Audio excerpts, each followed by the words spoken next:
here. 420 Have hashtag. a great show. Yeah, man. All right, I clicked the button. We are We're live. bringing in 420. We are live. Welcome to the late sesh. This is a bicycle day episode, and we also have a very special guest with us tonight, all the way from BC. What is There's up, Cariboo Hart going on TV? right now. How you Cariboo, doing, guys? thank you for joining us. What's up, Caribou? Thanks for having me, man. This is so cool. Big fan of your guys' show, have been for a while. Dude. And to come and kick it with you guys, I've had a chance to bullshit with all you guys, but read before. Some of you watching might not know who I am. I'm a group of people that we got our own podcast, Cariboo Hart TV. And we've been trying to get Red on the show for quite a while now, sending him emails and stuff like that. So I guess we had to come and kick his door down and come and grab him and say, hey, Red, come do a show with us, brother. They like threw me man. in this like strangely painted van. Dude, Skilbo, it was like that weird van that was on your talk show that one day with the dude with the unicorn. The Man Wolf? Yeah, but he was like holding like you some mean giant the one machine gun. You like the guy that was on smoking riding a the big old horse with fatty the Tommy yeah, gun. it was a unicorn, and yeah, with the Tommy gun, smoking the fatty. There we Yeah. go. Yeah, they've Yeah, only got they had to come in 213 and- subscribers. They had Let's to get that abduct up, me in man. one of those. Subscribe to our friends. Which show were you on, Yeah, we Sequence? appreciate that. I don't think mine's titled because I like jumped in on a show. And I know that there is an episode totally with Painted Lady, and there's one over there with Spartan Grown, and they were nice enough to let me come over and hang out for a show too. So there's a lot of content, man. Really nice guys. And I see that they are in the chat as well. They got me figured out right there. Number 23. Did you I'm say supposed to chat, be- Skilbo? Like pop out chat? I live did. chat? That was live your chat, cue. Top chat? Top Yeah, chat, live chat. Let's hang out live, everybody. Cheers, chat. I'm popping out chat just right now so I can hang out with you all and toggle that live chat, top chat with us. All right, Sequence, back to you. I There don't we know go. what I was doing. I don't know. Whatever you were saying was more important. I don't know. I was just showing the episode that I was on, and I was talking with Beelzebub, and I'm supposed to be on a full episode soon. Yeah, we'd love to get you on for another one. Your episode that you come on, that's one of my favorites because like we're sitting there doing our thing, talking. We see you in the chat. We're like, oh fuck, that's cool. Like, hey man, you should come on sometime. And you're just like, let's do it. And we get you on there, and you can see how our whole panel just froze a couple times, where it's just like, oh shit, he's here. Now what do we do? It happened a few times. It's like when you go back and rewatch it, because it was like it's just funny. You just see it. I love it. So we'd love That's to get super you back. flattering, but I promise I get high and pass out just like everybody else. So Caribou, you're up in Canada, right? And how long you been Yep. growing? I've been growing about 4.5 years, somewhere around there. Had to take a little break due to change in living circumstances. So unfortunately, I'm not able to grow. But like I'm itching. I've got genetics like stacked and ready to go. And I'm ready to jump on that 420 release that Ross to Jeff's doing tomorrow. I want some of that Blueberry Butcher. Like, man, that is badass looking. So I'm hoping I can when I do fire up, I'll be doing that, maybe some Golden Goat. Yeah, his genetics are fire, that's for sure. So yeah, I anybody need in to get me chat? some golden goat. Yep. Yeah. I smoked love some golden goat on a pen. Go ahead, Paint Lady. no, I love them. That's all I was gonna say. Love You've them. grown it, right, Painted Lady? Not just Golden Goat. So I like the crosses. So I have Lemon Jeffrey and what's one of the other crosses with Golden Goat that God, I can't think. I don't know. Does Orange Gasm have Golden Goat in it? I don't think so. Or is that a rise? No, yeah, that's a Lemon rise. Or that's Tangy something and a rise. So I think it does. Yeah. Have you little grown bit, the but- Arise at all? Not just straight Arise, just only the Lemon Jeffrey. Because I've got an Arise pack and I have a Orange Gasm pack. But I'm going to do the Orange Gasm. I talked to Ross to Jeff and he suggested, I told him like the weed that I like and stuff, and he told me I should go Orange Gasm. So I'll probably pop. I liked one of it, those. but It'll be I my liked- next one. Afterglow better could come, but I anyway. can't argue. I like that Afterglow too. That's really good. Really like the morning dew cross. I've never tried it, grown it, tasted it, but I like the cross that it is. Can't think of it off the top of my head, but it was one of his more You like it because it's a Pine. dead song, man. That's why you like it. There are a lot of them are dead songs.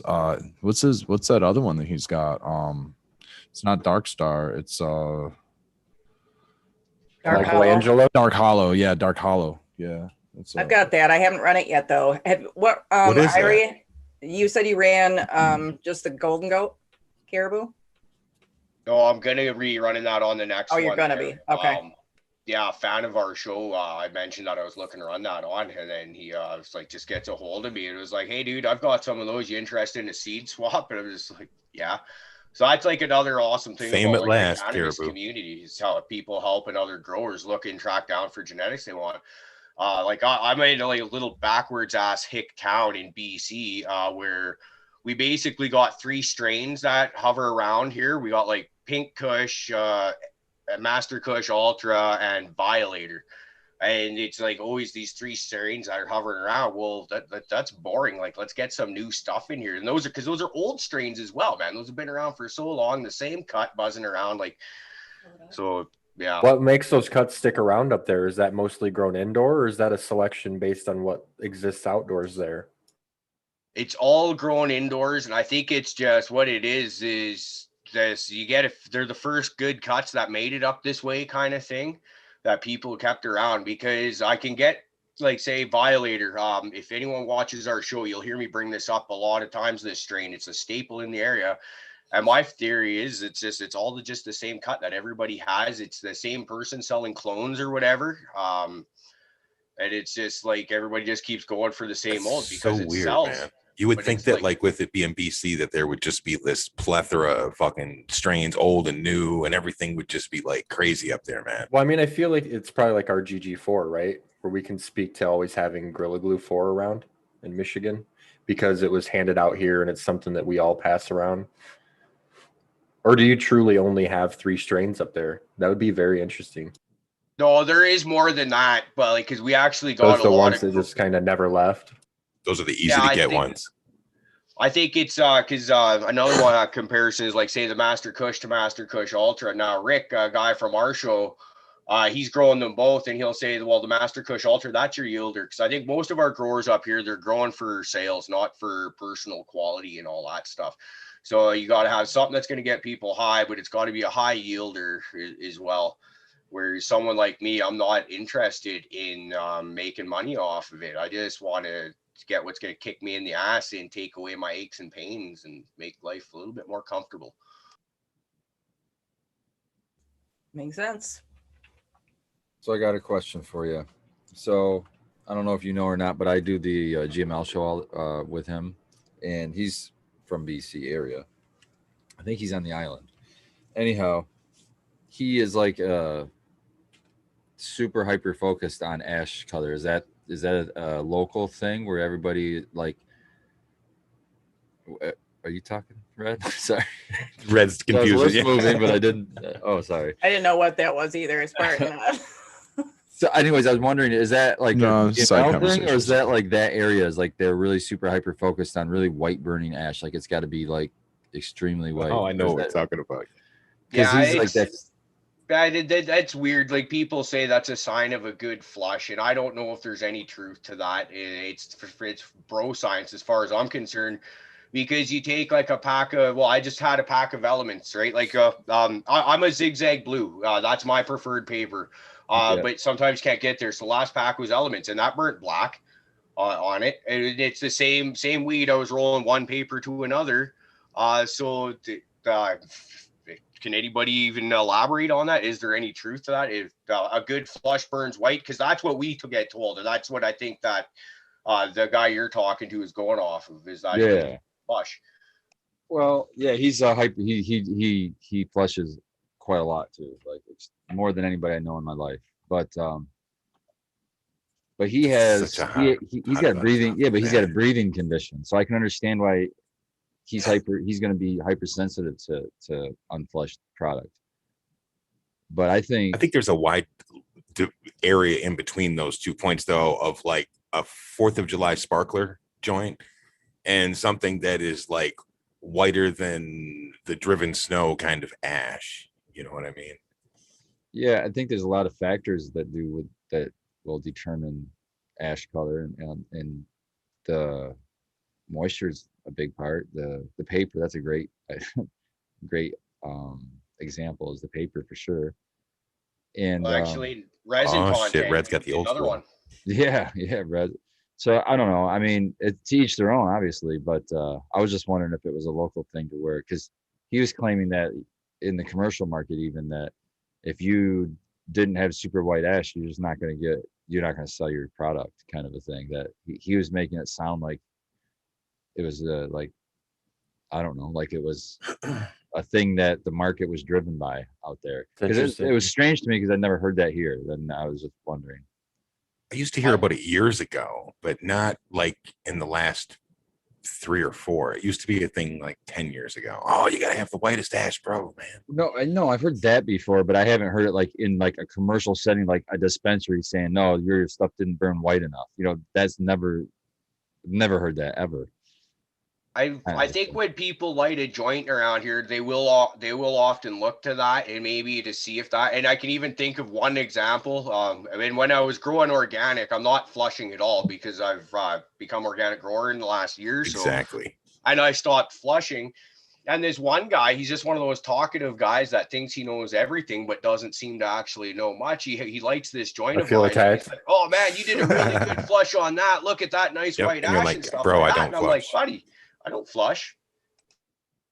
Well, and all the same, you can grow with salts and have white ash too. So it's, very weird thing to determine. Like people will say it's clean or dirty or this or that causes that, but it's so many different things that it's hard to say what it even is. I know what I wanna definitely see? recognize that when my plant is not dry, like, if it's only been in the drying room for like a few days, but it's wet enough to kind of burn, smolder, smoke, you can still kind of roll it up. That is a very dark ash compared to after it's been dried, cured. Same crop, exact same crop. It didn't get any more flushing. It's already cut down. It got and then same even stalk. I could smoke it a few days later and it just slowly lighten up. It won't get purely white, a couple little flecks of gray in there and stuff like that, but seem awfully white for the most part when they get really, really I want to good see that dry. ring. I want to see a ring of fucking oil just right around the edge of oil the flame. ring? That's what I Oh want to yeah. see. Oh yeah. I good agree old with you, resin. Red. That's the same reason I said moisture content too, because I noticed the same thing. If you're trying to get like a little tester nug off early, then you know it's not all the way dry. When you smoke Yeah. it, Now I feel attacked right I mean, there. just buddy. Dark out ash. of experience alone, I've definitely noticed difference in ash color, but I've also noticed that difference in processing. I think the chat's with you guys that it seems to come down to dry and cure. I would agree with that. I'm not saying that don't flush. I do. If you're like growing the synthetics, yeah, I agree with the flush. But what I'm saying is that I don't think that a lot of people are hyper focused on ash. They want to smoke it. How does it affect me? Right. What does it taste like? And that's pretty much what the market's driven by here. So it just surprised me that I heard a different metric that was held above those other two metrics. Like he claims that it's the ash color above the effect Like and THC percentage.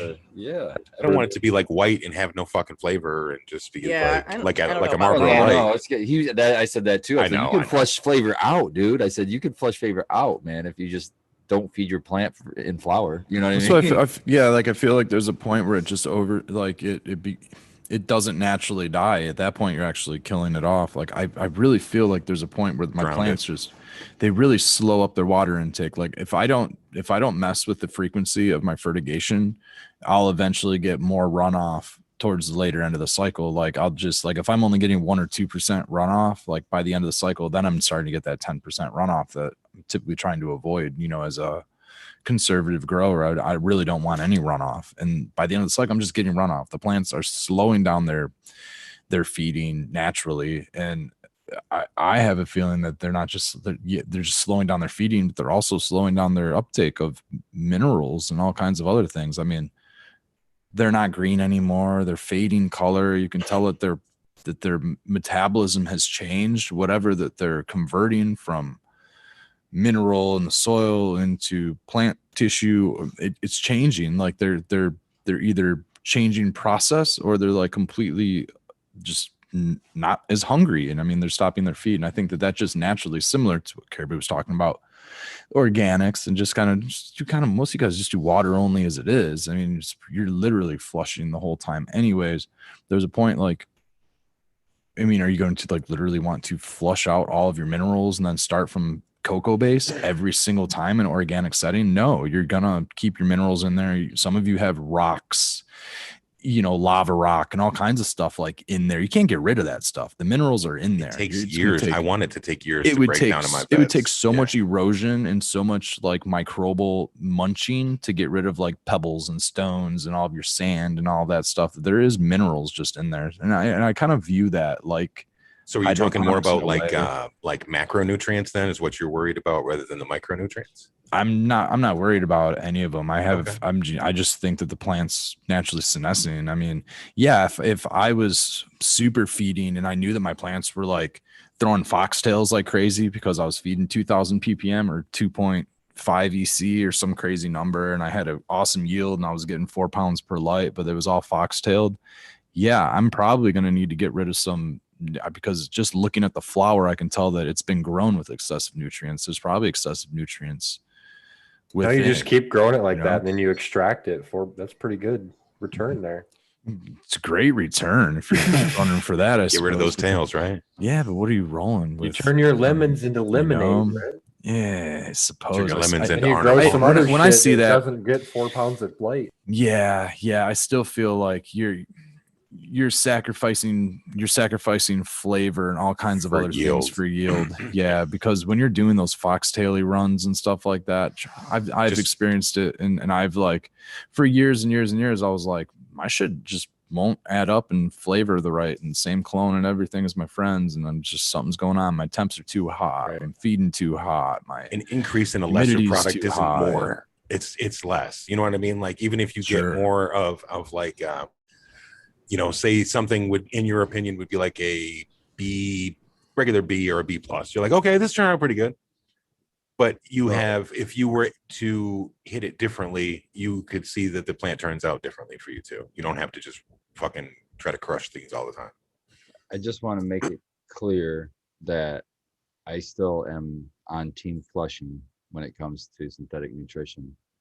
And I just want to caution people who are against flushing, and there's even a white paper that I've seen, A1, that is not very detailed in their process, so I'm not going to get into it, but that had claimed that the flushing was less preferred than the non-flush product. Dude, do they flush tomatoes and celery and carrots and all the other things that grow on the earth? Not at all. I don't smoke any of those things either. But banana peels, man. Yeah, let's just talk about cannabis. Let's just talk about cannabis, man. And I've grown it with synthetics flushing it, and I've grown it with synthetics not flushing it. And it's fucking terrible not flushed.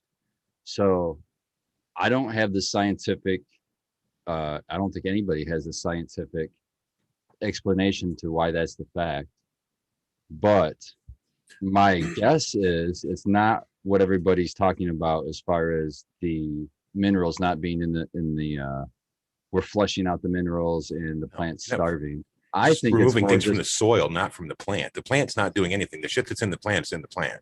You know what I mean? You're not flushing the plant. We've always said like, it's the soil. You're just removing shit. It's finishing hot. It's finishing hot. It's just not, you're not naturally letting your plant just grow. Like the reason that to continue my thought is, I don't think it's that at all. I think it's just you're creating a stress to the plant that gives us a positive result. Just like when we do other things to stress our plant to get positive results. So it's like a water stress. It's like a flooding event. You know what I mean? I agree with that. And so that's where I think like it's like the knowledge factor or the study factor hasn't really caught up to the practice yet, because everybody's under the wrong impression of it's a mineral thing, when I think it's more just the stress response in the plant that we're getting with a flush at the end. But do we get that in organics? Does the flavor get better if you get that naturally in organics? Because the plant, the rhizosphere is going to absorb the nutrients that are around it over the life cycle of the plant. So the nutrient level will be lower by the time this is theoretically, it's not like I've done the study, but in my mind, the nutrient level around the rhizosphere will be much lower by the time the plant is at the end of its life than at the beginning of its life. Yeah, and I heard you combat that by reducing soil fertility by like not using microbes in flour and stuff like that. Well, naturally, what happens? Yeah, but what if you're in the ground? What if you're in the ground and you're in clay? I mean, there's as many minerals as there is. Okay, so it's an infinite amount of minerals. Right. So but the minerals are unlocked by microbiology, and microbiology needs water. And at the end of the season, usually we're look into cold weather, and it's super dry. If you keep it in the ground and don't harvest it. My cold season gets super wet and rainy. That's when I gotta harvest. Right, but that's when we harvest. But a plant doesn't die then. A plant that would stay in the ground and you let it naturally die, it's going to be dry and cold as fuck when that plant dies. I'm thinking the stress is the other way. I'm thinking when you're leaving the nutrition in the soil and you're giving it a high EC, it's stressing out and turning itself into a gross tasting product. You don't give EC in organics. No, I'm still talking about the synthetic feeding. You know what I mean? I'm still talking about your same topic. I was just comparing it to organics in that scenario, but I'm thinking of the opposite stress being it's just so high nutrition in the root zone. Like I flush to an extent, I drop my EC way down and finish what you're saying there. It's so high nutrition that what? No, just through the entire run. Like, do you know what these growers are feeding? Like the ones that aren't flushing specifically, do you know what they're feeding? Are they feeding 2,500 ppm? Well, to me, that doesn't matter because I know what I fed, and I know that you know what I'm saying. I did it with flushing, and I did it without flushing, and it was fucking terrible. Without flushing. You know what I mean? But do you know what your EC was actually finishing at? Was it within like a normal feeding range, or was it like was it hot? You mean there is no normal feeding range at the end of the plant? There's a normal feeding range throughout. I'm not talking about the end of the plant. Normal feeding range, period. There's a normal feeding range throughout the entire life cycle of just whatever's the root. You can put a plant in at any time of the year and it'll grow because of just whatever the yeast. It's just the ground minerals don't change throughout the season. The plant's uptake does. So like what I'm getting at, like, my feeding would be, like if you were just doing a perpetual, you could leave your reservoir at 600 ppm and just put plants in and out of it, essentially. Any crop perpetually being grown. So at some point, like there's just so much residual in there that it's hot. You know what I mean? If it's not being flushed out, essentially, because the residual boosts up. You know what I mean? I definitely agree with you, Red. I think there's a big difference. If you feed 600 a day and your plant's only feeding 400, eventually every day you're accumulating 200 additional. Well, not if you call them apples, we can call them peanuts. If you're feeding to not runoff, I would agree with you. Yeah, right, and that's what I'm talking about. So with feeding in that respect, eventually you're going to have an overwhelming amount. And it doesn't matter how much you actually flush. Even if you flushed, you could still potentially have a lot in there. So is GML just over fertigating? And then having to is that why he's having to flush for such extended periods of time? Or is it, because I feel like the amount of time flushing has to do with the amount of minerals that's actually being retained in the pot. I mean, no, it's because he's wanting to get a whiter ash than anybody else. I understand that. But what I'm saying is if I compare my ash to his ash, my ash is not as white as his ash because he's. Yeah, I think we're running in circles. So I think it's just a different topic. It's probably best. Okay. Hi, Cariboo. How you doing tonight, brother? Cariboo, do you grow organically or with salts? Organically 100% nowadays. When I first started growing, I was using I wasn't using hydro or proper nutrients at all, just using like around the house nutrients that your mom might get for her house flowers or whatever.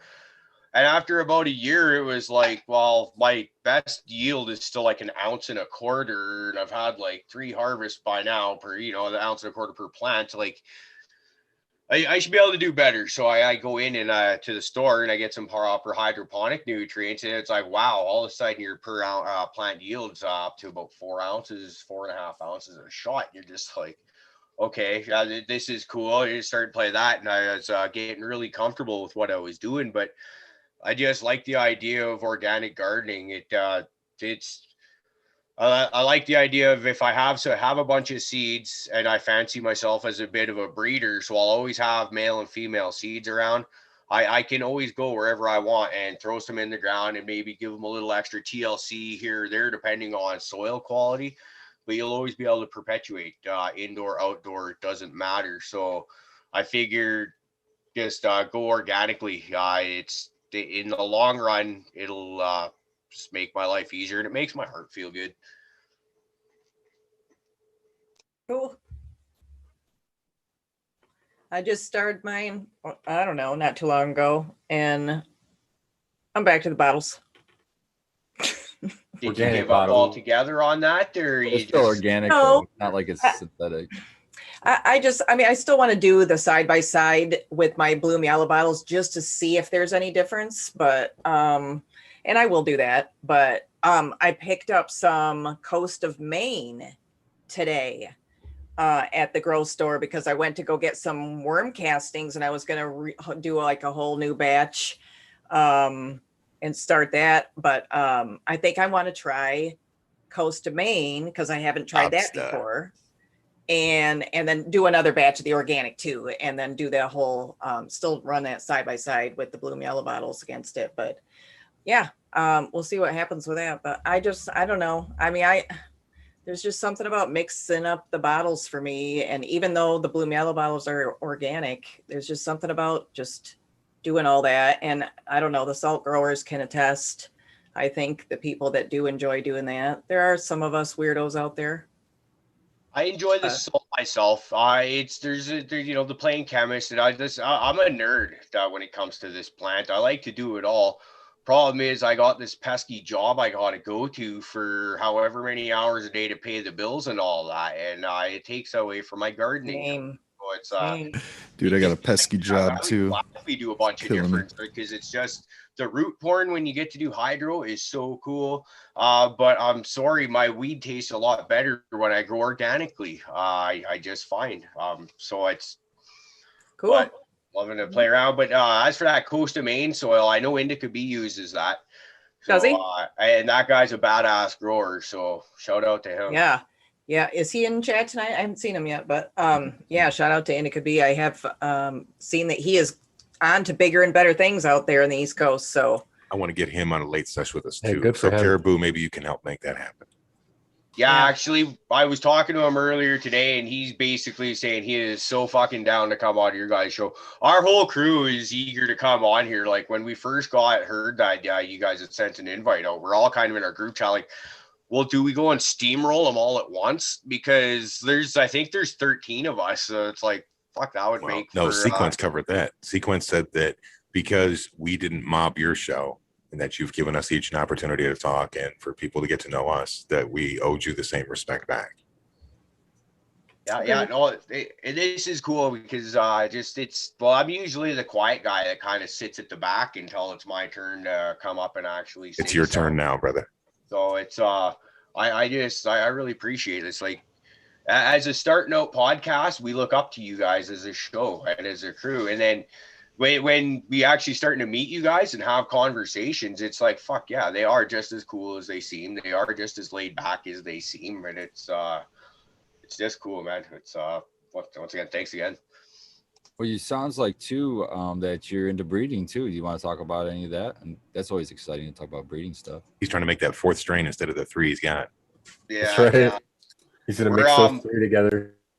I just harvested some seeds that I'm going to be sending out for testers here to a few people around. There's one that the first strain that I'm putting a name to. Everything else is just this crossed with that when I rattle it off to people. And it's Spider Girl is what we're going with for a name. That's my Charlotte's Web crossed with a Violator to Chemdog Afghani. that I was using. I wanted to get some chem in there, and the Violator's got a funky smell to it, and it's also a staple to the area. I want to shout out to the Cariboo region, which is where the Cariboo in the name comes from.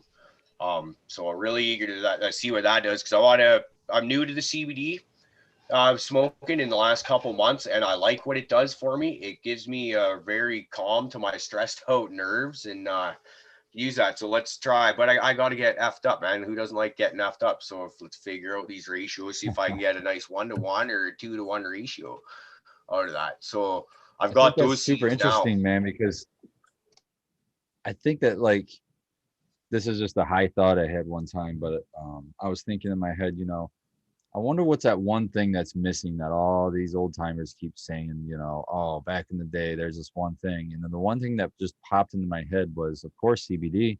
CBD was in everything back then.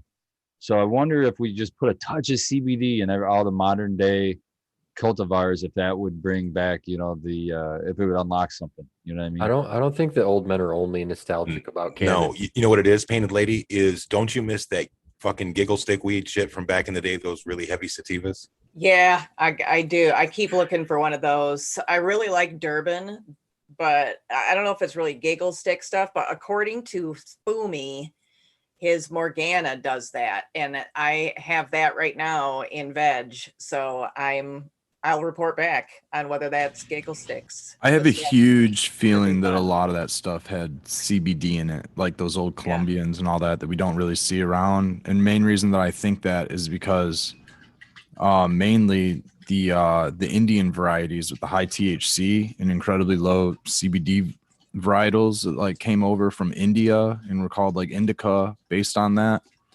came via like late 1800s through different trade routes than when the Spanish brought the basically hemp and sativas, low THC, high CBD cultivars into the Americas, basically through hemp seed and all of that into like Yucatan Peninsula and into the Mayan region. That's when cannabis came in basically into Central and South America and up into the Americas and North America.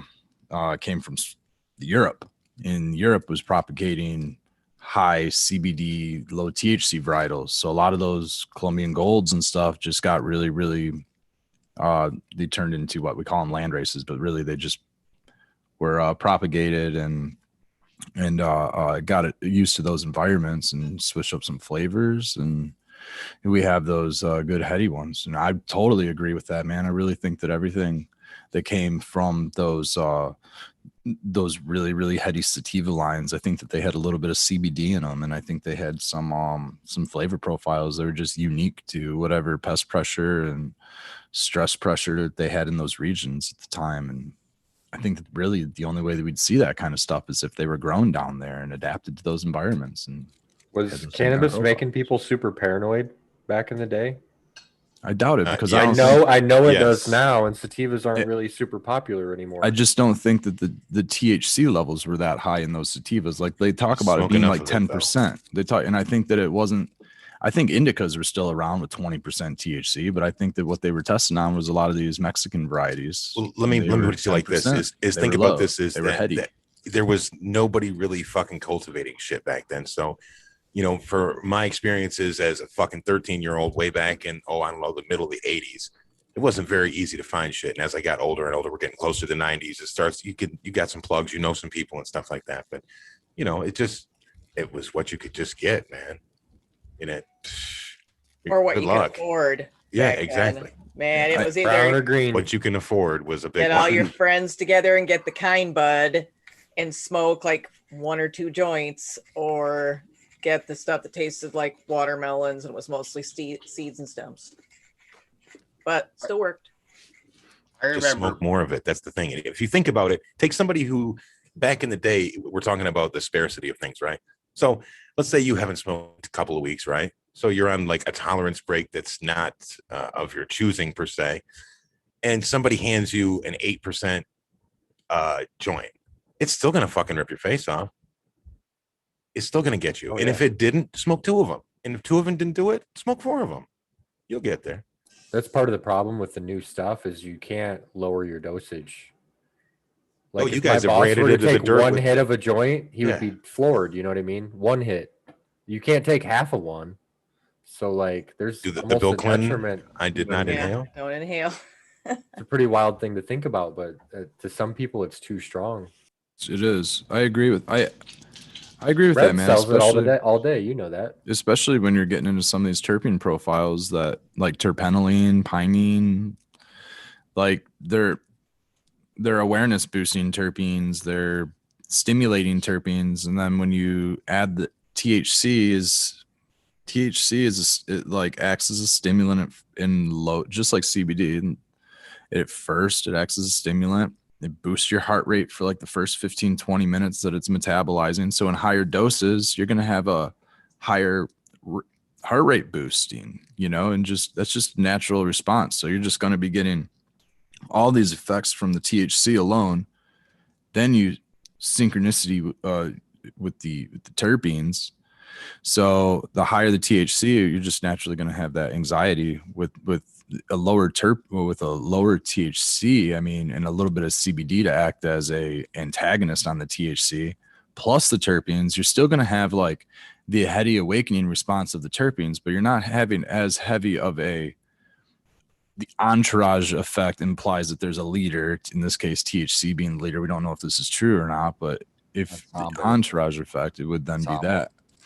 Well, entourage implies a leader. Ensemble doesn't necessarily imply a leader. Ensemble implies that it's everybody working collaboratively. But yeah, they modulate each other. I've heard I'm people talking calling it a more of consortium effect. I like that name too. The syndicate. Well, we don't really know. So which one is it, right? So is THC modulating the whole thing? I think that I'm right it's- and you're wrong. You know what I mean? I think THC is definitely modulating Absolutely sequence always. some of it. THC is modulating psychoactivity, probably anxiety. I was just quoting Dr. Ethan Russo. That wasn't my opinion. I was just quoting him. Right. No, exactly. That's because I gotta go back and watch those again. Man. His opinion is that there is no leader, right? And yeah, that's why he calls it the ensemble. That's right. It's like it's been outdated. I use again, guys. We're walking in circles. I used entourage effect as a reference to assuming in the theory, in the context of a theory, that THC was a leader in this entourage. This has turned into like a freshman year philosophy class where we're doing the Socratic method and trying to decide on what the word flush means and what the word entourage never mind means. again. I'm just over talk. Whatever. I'm just gonna forget this one again too. Never mind. Here's Red Setter Farm. Good old spaced out bro science. So Cariboo, when did you guys start up the podcast? Did you start watching like what podcast did you start watching, or how did you start learning, growing once you were doing those, once you found the nutrients at the hydro store? Like, did you just learn on your own, or did somebody show you, or did you watch podcasts, or 100% on my own. Cool. And it sucked because I knew one other guy that had been growing for quite a few years longer than I am, but we were at about the same skill level once I hit the hydroponic nutrients. We were kind of hovered in kind of friendly competitions and stuff like that, but we could never take that next step. And another, what I firmly believe, what is part of our battle was the genetics. Like, we could go to say get like Crop King seeds or whatever. You can get those easily in the area, and I'm not trying to knock them, but they're kind of, in my opinion, would be like the Toyota, or like a Toyota of genetics, right? They're good. It's going to get you high, but it's not Katsu, it's not Ethos, it's not Irie kind of stuff, right? And so then we start trying to bring other genetics up here, and it's just. But anyways, to get back to you're saying, it's just the two of us bouncing shit off each other. And then I came across a couple of Facebook groups, and one of them was aquaponic growing. I came across Steve from Potent Ponics, and came upon his podcast. I was like, whoa, this is cool. I'm learning some stuff here. This is really neat. And then somehow, I don't know if they mentioned them, or I was like, a YouTube link came up, and up came the Bros Show. I was like, oh, there's more than one? Hey, right? So cool. Now there's two podcasts to watch. And then from there, it's like, oh shit, you Dude Grow Show, Ross to Jeff. I've learned more off of podcasts in the year since COVID's kicked off than I have in the previous 4 years previous to that. It's just like, wow, because you Isn't go that on crazy? Facebook and Nice you when you try plug to in, man. ask questions about there, and you got like everybody's either CalMag or you just get asshole Yeah. answers where you think they're actually trying to Feel give you attacked. answers just to fuck your shit up. And Yep. It gets the hashtag fucking thing. All the right people there on for all these Facebook know count even back. less than the person posting. Yes, That's what but I've learned. there's so much more hardcore arguers about it though. They're like, "What's this deficiency?" I'm like, "That's spider mites, bro." See those little white things, those little webs. I hate to say it, but it's gonna make me sound kind of old. But if you ever go on the forums, they're even worse. Oh my god, some of the stuff you find on there. Dude, you can torture a plant fucking around in the forums, man. Don't just ask questions. Look at the date on some of these answers before you just dive headfirst into the solutions. I Wait a love when minute. This dude's somebody talking to me puts a from reply in a 2007. forum. Yeah, That's like, 14 fucking years old. There's a the guy post 6 is months 14 later. years old. Yeah, exactly. 6 months later. Hey, man, how did that work out for you, bro? Hey, when did you start flushing that? Still waiting on those pics. What's this area? I'm not familiar with the Cariboo area that you're talking about. Tell us about that. okay, so it's I think it's kind of similar to like it's regional districts. So it'd be I think kind of like how counties are in your states, the different regions. So our region goes from a city called Quesnel down to where I live, 100 Mile. It's if you're to drive on a highway, it's about a 2 hour stretch drive, where it's just for voter or an electoral for our provincial voting and stuff like that. And in my opinion, it's a great area. Like I grew up in Prince George. It was an all right city, but it's just once I moved to a smaller city, like I'm big on fishing, quadding, being outdoors, all that shit.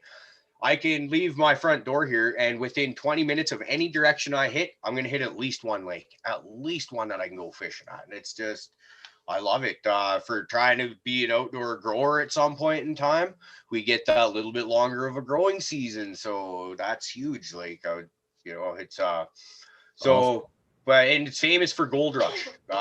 Like when San Francisco was booming in the Gold Rush days in the 1800s, one of the next stops was Barkerville, which is up by that Quesnel city I just mentioned. So that's kind of our claim to fame, and I think that's why we spell it a little bit sillier than most people are used to. I think it was Sequence was mentioning that on a show a while back about not being able to spell it correctly. And then the Hart is that's from the Hart Highway up in Prince George where I grew up. That's the guy named John Hart. Whoever the hell he was, he spelled his name Hart. So that's where the Hart part comes from. It's kind of cool that we were the second show you come across.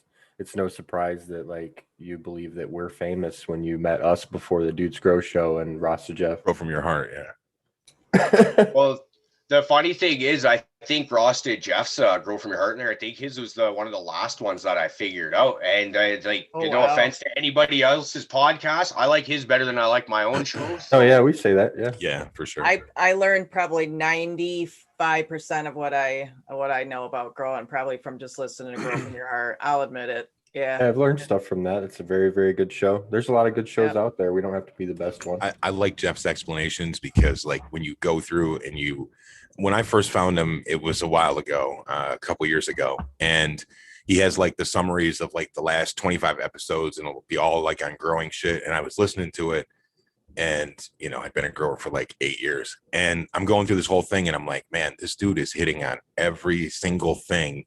And it just in a way that I can't explain it to other people. So then like I try to listen to what he's saying and then I'm like, okay, I can say it that way to people, man. Because I mean, he's a salt grower, but he still does matter. all the basics, like everything. And like even the popping and twisting and all that. I was just like, what? When I was listening to these podcasts, well, what is he talking about? Popping and twisting? There's no way in hell I'm doing this to my plant. Well, and the water tech episodes, if you have like fungus gnats and stuff, which hey, I admit I'll have them every now and then. I'll fuck up and overwater, but yeah, those water tech episodes are really great especially for beginners. So yeah, I'm with you, Caribou. That's exactly where I learned a lot of my shit too. I've learned so much from those podcasts since I started growing. Yeah, I think it was up in his early 300s as he took a bunch of growing episodes and kind of condensed them into like 3-hour that's runs. the ones. Yeah. And those were amazing, man, because I just I downloaded those to my phone and I'd listen to those all day long at work. And I remember the contract I was working. It was just like nice, hot, sunny day and just listen to this guy. And he's got that great radio voice too, right? So it's not like the guy drones on. It's good to listen to. It's just and just couldn't be happier playing with trees. I cut trees for a living, so basically what we do for a hobby, I do it on a bigger scale. So I'll just be happy out there with the chainsaw and just whacking away and listening to a podcast. We are 15 minutes from 420. So hopefully everybody here can join us on a communal smoke to start the celebration. There should be a lot of stuff all over YouTube today. Make sure that you check your local people at your stores. There's going to be some sales going on. I'm sure if there's like some wild bills in your area, even if there's nothing else cool, you may be able to slide up into there and find some 50% off bong. Come out of there with some nice dope ass Luca or something like that. Who knows, man? Or if you're all set for yourself, now would be a great time to buy in advance for your fucking really cool stoner friends, because you can get their birthday present for like 50% off tomorrow. Just plan ahead. Might be good enough dispensary deals to make you take a trip, even if you don't normally do that. Exactly. I won't be even looking, but no, but what do you know? Somebody is. There's our hash time. Our hash time rings in 420. Yes, Red. Hash time. No, I'm just saying that think about it. It's a good 420. time. Yeah, yeah. But what's the first thing they're going to do this 420? Celebrate our hash time. Blaze. I think Skilbo's giving you shit because he just said that. We're going to be, that's bad. Well, Skilbo didn't say hash time was at 420. He just said that we were 20 minutes away from 420. I was just reading. Is it makes it that much more important? Red's so pedantic tonight. He's got me by the short hairs, man. Well, hey, I had to work tonight, and I had a long day just myself. So, Did you have unruly customers today? Or fuck yeah, I had some unruly customers. Yeah, man. I had some guy raise his voice to me. What? You're Come picking on up now. Be happy. Man. Don't worry. Be happy. Like you own the joint or something. You know what I mean? Like, why are you yelling at me, man? Like, go home and yell at your fucking family, dude. Yeah. I got respect for anybody that can smoke that weed. I did. Sounds like jail. I was gonna say I did 5 years in retail. Did a bid, right? That man. Oh, I know where you're coming from, Red. Because I told myself I'd never do it again. Man. I literally only do it because help out a friend working for his business. I feel like I can bring a good piece of information to the table and help out the staff and stuff like that. And I literally go there to work on my own mental health because it's nice to be around a lot of like-minded people. And I don't get there to deal with other people's bullshit. That's for sure. I don't drive an hour, exactly, uphill both directions, and some crazy traffic. Yeah. Hey, dude. Yeah. Crazy traffic. Dick Pick is his birthday. Another Cariboo-y. Oh, hell yeah. What do we call your Cariboo-ites? I don't know. I just call them crew for the time being. Okay. We'll come up with well, something. Yeah. Dick, what do you guys? They don't have a name I yet. call him Dick Pick. But what do you guys really call him? CHO crew? CHO bros. That's what you are. What's the plural of CHO bros? Is there a resin ring Caribou? Is it still Caribou? Yeah, I think it is still just Caribou. Like there's a herd of caribou over Pretty there. sure it's Or Caribou. they could be the Caribros. Calm the herd. Calm the herd. I like it. Caribros. The herd is good. Anyway, happy Doesn't birthday. it have to be bros, Skilbo? Jeez. Happy birthday to him. And also, I love the fact like, that I got a friend named Dick Pick and that you can actually call him that for some reason. It's just, yeah. I don't know the whole His story. parents, right? I'm not going to tell you on your show. It's not my place to do it, but it's Sure, that's a good story. It's pretty funny, the bit of it that I've heard. Caraboofers. Oh shit. That's priceless. Carabooch. Caribou. So why don't you run through your show, like your days and times? Because you guys have, You guys are all over the place. Yeah, we got to get this out on the air. Yeah, we do 3 shows a week as the Cannabis Podcast. We do the Tuesday night toke, and that's at 6 p.m. Pacific. So I think that'd be like 9 o'clock your time. And then we do the Friday night, which is kind of, well, the Tuesday show, we're trying to have guests on. And that's the one we've had, I think all you guys have been on the Tuesday show. And it's just, that was always the idea. Like, let's see if we can just bring someone else on the show to talk to. Friday night, well, it's what you might think it is. It's just at the end of the week, we can't really go out and like do what we used to do on Friday night. So let's get together, smoke up, and get high with a bunch of friends. And it's a lot of fun. Kind of gets bit closer to this atmosphere, your guys' late sesh, where you get a bit off the cuff and go out into the back nine with your conversation at times. And then Sunday mornings was kind of just a laid back, let's just talk the shit, what's going on in your garden kind of thing. But there's actually a lot of interest in doing our show from a lot of people. So we've got Sam Beaselbub. I think he's in the chat. He's kind of become our secretary because he's got the nicest legs and he's got the gams, right? Shirt. So, but he's actually done a fucking stellar job of lining up people to come on the show. I think he's got people booked on Tuesdays, like halfway through next month already. And it's just like, to the point where people want to come on the show and talk with us, and we're eager to have you come on. But we don't want to be assholes and pretentious and be like, well, you got to wait a month to do it though. Right. That just sounds dickheadish, does it not? So we're talking to Sundays. I think we're going to start doing guests on Sundays and having these great conversations, because this is just what I love, is listening to what's going on and learning new shit from people too. Definitely. He and I have had some talks about it, and he was expressing some concern about how do you book people and how do you not make people feel, certain ways and stuff. So we chatted about that quite a bit. He definitely cares about what you guys are doing there. Same, man. He's messaged me and reached out too. So he's doing a lot of work for you behind the scenes and asking the right questions. Yeah, well, we needed him, because actually what happened, Spartan, your show was, I actually had, we had another guy booked, but I didn't realize it because wasn't proper communication. I thought, I knew we were working on this other guy. And then Sam he told me earlier in the morning when I was working, hey, I'm talking to Spartan. I was like, okay, I'll hear from him in a couple days. Later that day, he's like, oh, Spartan's going to do the show. So I'm like, oh, fuck yeah, that's cool. And so I go out and announce that on Cannabis, I think. And then, you get a message from, hey man, I already had somebody lined up. It's like, okay, we don't want to be like telling anybody, well, hey man, I know we had you lined up, but we found somebody cooler than you. Like, that's how that comes across to me, right? I mean, that's like, we're all cool in my book. So it's right. We don't want that. So now I don't even have a say over who does what or comes on the show when. I can offer suggestions, but that is Sam lines all that up, and so credit to him. Talk to your assistant, right? That's fucking awesome to have that. That's cool to have just people that be willing to pitch in. Everybody's got their own role and fills in, and that's cool. That's how you make the thing last for a long time too.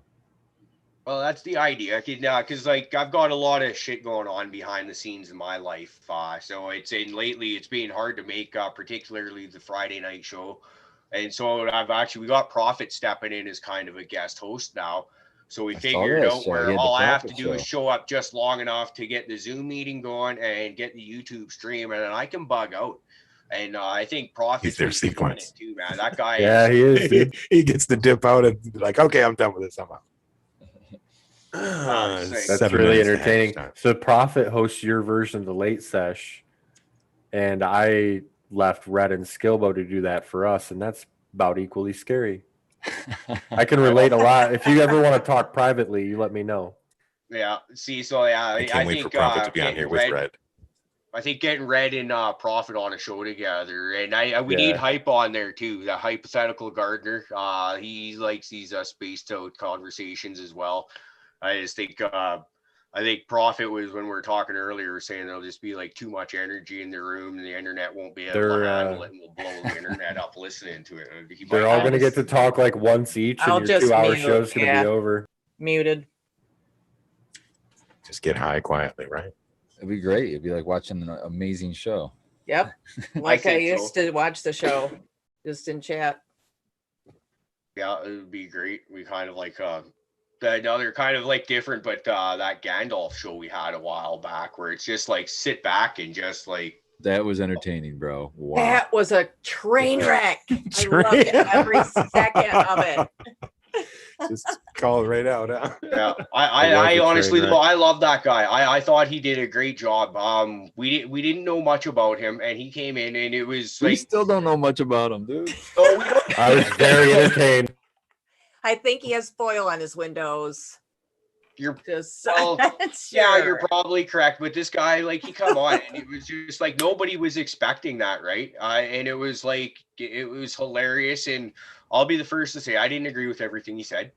But I don't. I like Spartan. You could come on my show, and I won't agree with everything you say either, right? So Right. The views and opinions of the guests on the there is show are gonna- not reflected in Caribou Heart or Radio. Oh yeah, there you go.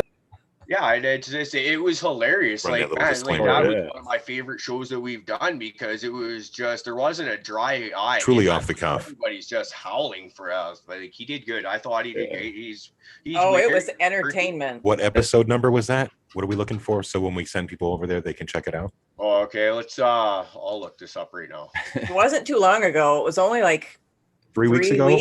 maybe. Just look up Gandalf. I'm sure you put that in the title. And dude, he's got to have the strongest neck of anybody around. He looked because his away from neck Just kept the going. camera stopped, so much. never stopped. So Wim- much. that's called the Whole Wim. show. It's It called the was making me Wimbledon dizzy. neck. It's like watching tennis, man. So that's episode number 54, and that was a Tuesday. 54.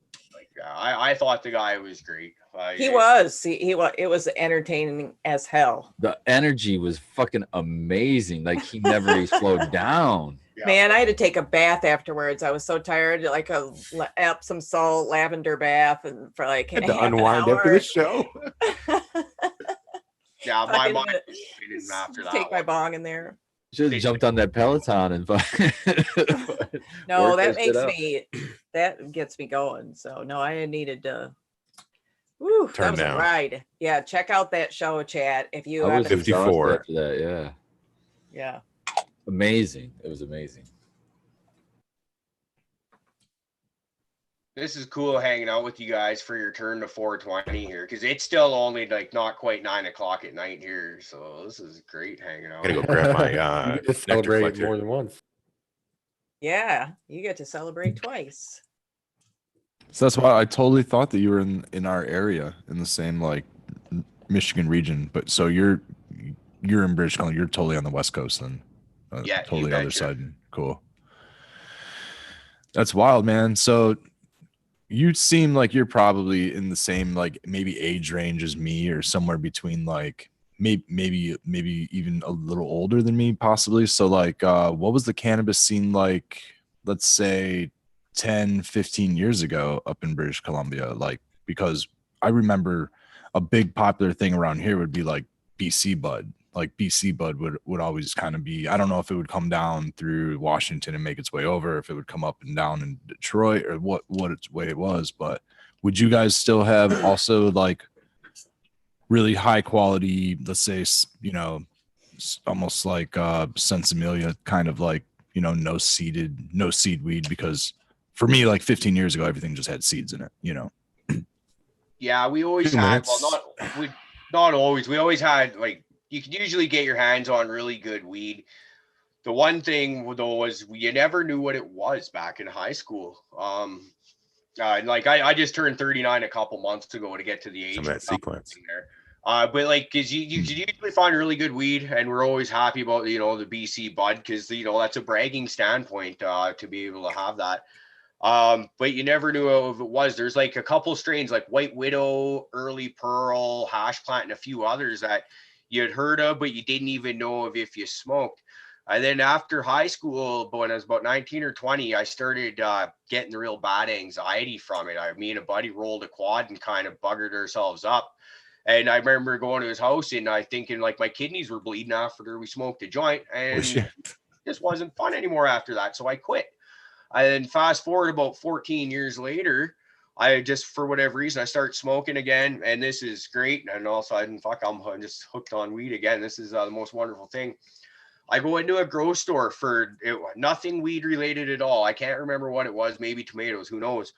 And there's a banner for Crop King seeds sitting right there. And weed is still illegal in Canada at this time, even though it kind of wasn't. But anyways, I'm just like, is that real? You guys sell those seeds? And she's like, yeah, kind of looking at me like I'm mental. Can I go look in there? yeah. And so I go in there and there's all these different strains. And I was like, what? Like right then and there, I had no idea that there was all these different strains. And it was just like Crop King's catalog, like 20 strains or whatever. Happy And so 420. I remember I bought a sour diesel and a pack of purple kush. And I was like, yes, let's get these rocking. And then from there, I'm on the internet. Like, there must be more than these 20 strains out there available to the world. And it's, wow, is that ever one hell of a rabbit hole to get down there? Hope that answers. Sequence, I got that drop cookies that you bet you did earlier, brother. That's a pretty cool story, Caribou.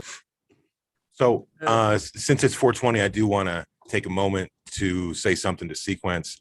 I want to say thanks for doing this for the last 2 years with me, brother. We have been doing this as a collective group, he and I, for 2 years today, 420. So thanks, brother. Yeah, appreciate it, man. Yeah. Oh, cheers. What Happy a run. anniversary. Thanks, Skilbo. We like to sit back. We have quite a few big gatherings with the Groskis, and we seem to always have a moment where like the room seems to like slow down and we look at each other and we just like nod and reflect on the cool thing that we kind of helped cultivate. And I think it's the best thing that we ever, the best thing I ever grew as far as cannabis was this community. The friends along Pretty the way. cool. Yeah, we got a heck of a team here. Everyone that we talked to, we've met through this, man. We throw some good parties too. Yeah, man. And we talk about this all the time, like Spartan, Abolished, Red. You guys have all been there since like the first 2 episodes, so you guys very much included in that. But happy anniversary, guys! Yeah, I wasn't on the show in the first couple episodes, but I was definitely tuning in, just as all of you awesome people tuning in now on 420 and tuning into this show. That's what I was doing.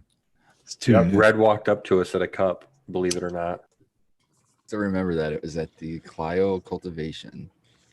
It was a bunch of hash. Here's some hash, business cards. It was like Red when Red is like on point, like at the beginning of our shows. It was like Red suitcase out. He's talking about changing chat over and live chat, top chat. Everything's already in bags and fucking. Hey, my name's Red. Here's my card. Fucking you impressed him on point. I actually was sitting there, and I'm going to tell you for real, dude, Red. I was sitting there, and in my own head, what I was thinking was like, I'm impressed with this motherfucker just coming up to a group and sitting down, like. Hell yeah, I probably wouldn't do that. Nervous and motherfucker. Shit out. Nervous. And people don't know. They don't know Red has anxiety. You guys were inviting. You said, "Come on up and sit with us." The invite. I mean, dude, like, so yeah. And I have crazy social anxiety and stuff like that. Yeah, knowing who you are now makes it so much more unlikely to have happened. What's funny is that, like, if I catch an invite though, like, I'm not the person to like invite myself or like ask to be invited or anything like that, but like I'm the person, like, you say invite, I'm there, even if I don't even know anybody. Like, I'm there for the hangout and whatever. I'm just gonna meet somebody. Like, I have crazy social anxiety and stuff like that, but like I also have a I wouldn't even call social anxiety. It's not even that. Like, it's more or less like I'm just a very like kind of reclusive person, but at the same time, like once I'm in groups and stuff like that, I'm able to just be incredibly inclusive. You know what I mean? I'd love to just be really inclusive once I'm around other people. Yeah, I think I kind of resemble that remark a bit. I'm not like bad social anxiety. I want to be there talking to people. So I'm not going to be the one that starts the conversation. But if you come up to me and, hey, how you doing? And like, get it going, then you'll never shut me up, as you kind of see once he gets going.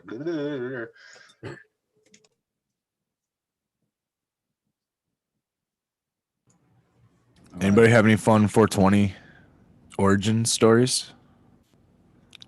I read an interesting one today. What do you mean by like the origin of the term 420? Is that what you mean? Yeah. They just did a live stream on it yesterday for Future Cannabis Project that James Loud did.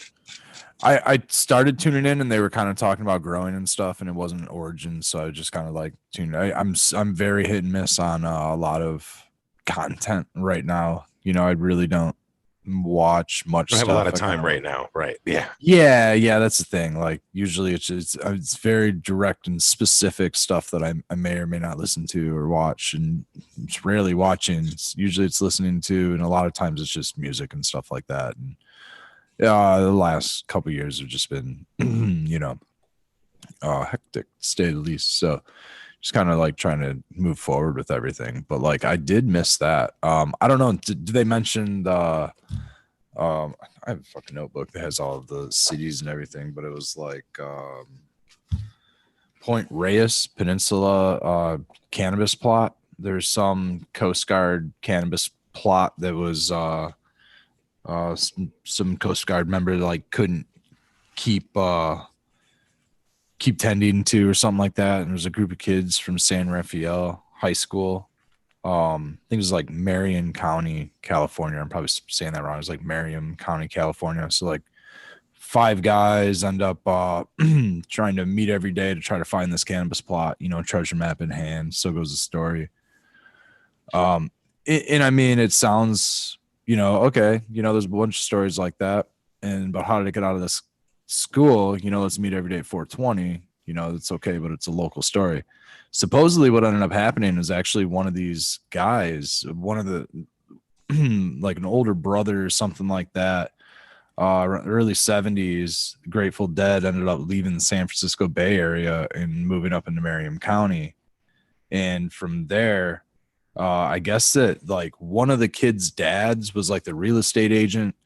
Another one of the kids' older brother like would hang out, was like in a band or knew a kid in a band that Phil Lesh was in, and like would hang out with Phil Lesh and burn with Phil Lesh and stuff like that, and use the code 420 that these kids kind of developed locally within their high school clique with Phil Lesh and like in some other Grateful Dead groups. And then so through the Grateful Dead scene, the term 420 kind of grew and grew and grew. And then of course Lot took it over. Dead Lot kind of took it over, stickers, hats, and everything like that, up until the 90s when High Times put out the story of it being like police code and all of that stuff. And then 90s kind of High Times kind of tried to make their own origin story of it, probably not knowing the true origin story of it. But I guess Phil Lesh confirms knowing one of the guys, it's a Huffington Post or some like that article. I don't know. Again, it could all be fiction. So that's why I'm kind of asking if anybody else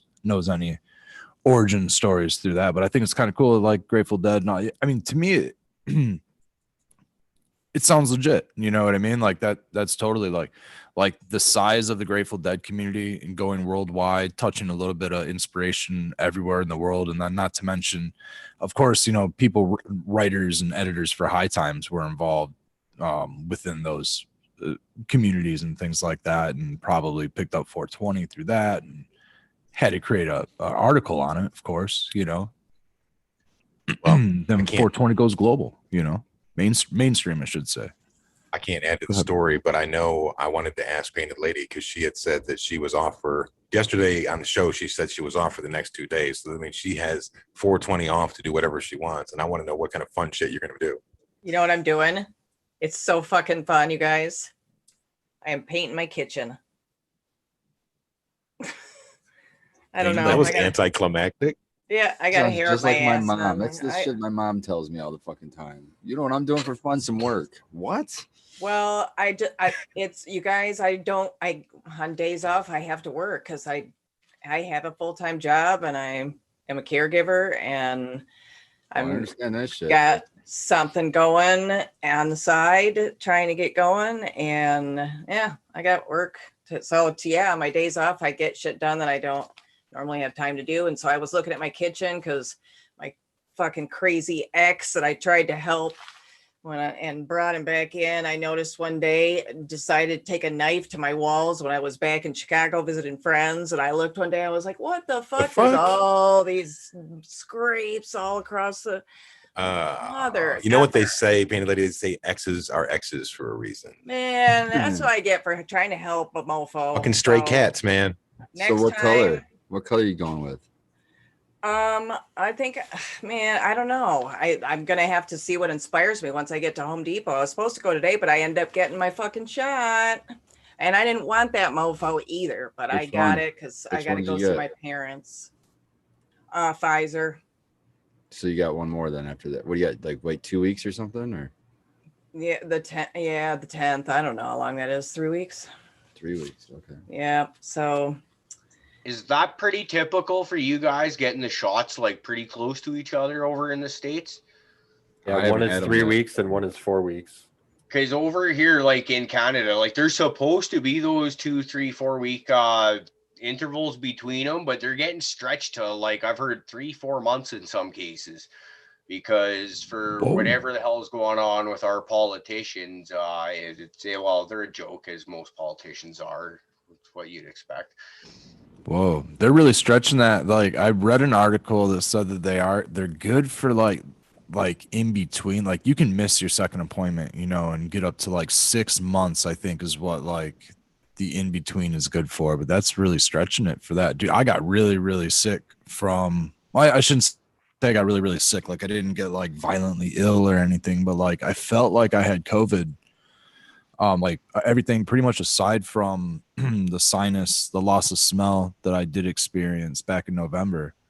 I felt like I got from the first wave of vaccination, but I have my second appointment Wednesday, tomorrow, as a matter of fact, Wednesday morning. Well, I'm hoping that my arm, does your arm hurt? Because I'm hoping my arm doesn't for hurt. about a week. Because I got rolling to do. Oh shoot! Ambidextrous. It won't be that bad the first day. It's the second day. Second day, third day is Okay, really, that works. really rough. Yeah. And it's like pretty, you know, it's not like sitting still painful. It's more like trying to use your arm painful, trying to lift it, try to do anything, push with it. It's probably 2 or 3 times worse than like a tetanus shot. Like tetanus is pretty rough for a couple of days. I could still feel, yeah, I did get it in my right arm, my dominant arm. Try to get in your dominant arm, you know, that way it's a little bit less painful. Or, you know, it sucks that you have to use that arm the most, but I would think that it'd probably be better on the other arm, but it might be more painful on the non-dominant arm. They made me get it in this one. They didn't give me a choice. They were like, so damn. like, okay, that's I don't care. I'm fine. It doesn't really even hurt. But guess what I did pick up today? A whole shit oh, you got more seeds. Of seeds. And look at this one. How cool is that thing? Snail vine. That sounds sweet. Yep. That's cool. That's fucking cool. Can you see it as a reflecting? I can't tell. Oh, Baker Creek too. That's good. Yeah, they're all Baker Creek, but this says it's a legume. Sweet. Poppy. So I'm interested in that calendula. I got a bunch of poppies too, and I'm hoping I can just scatter them and they'll be good. It got really cold tonight, and I was thinking I should do it, but I'm hoping it's just not going to be too hot for poppies this year. It might be. I thought those were really cool. Huckleberry. Those are pretty cool. Yeah. Awesome. And those were cool. Oh, those are cool as fuck right there. Never seen those.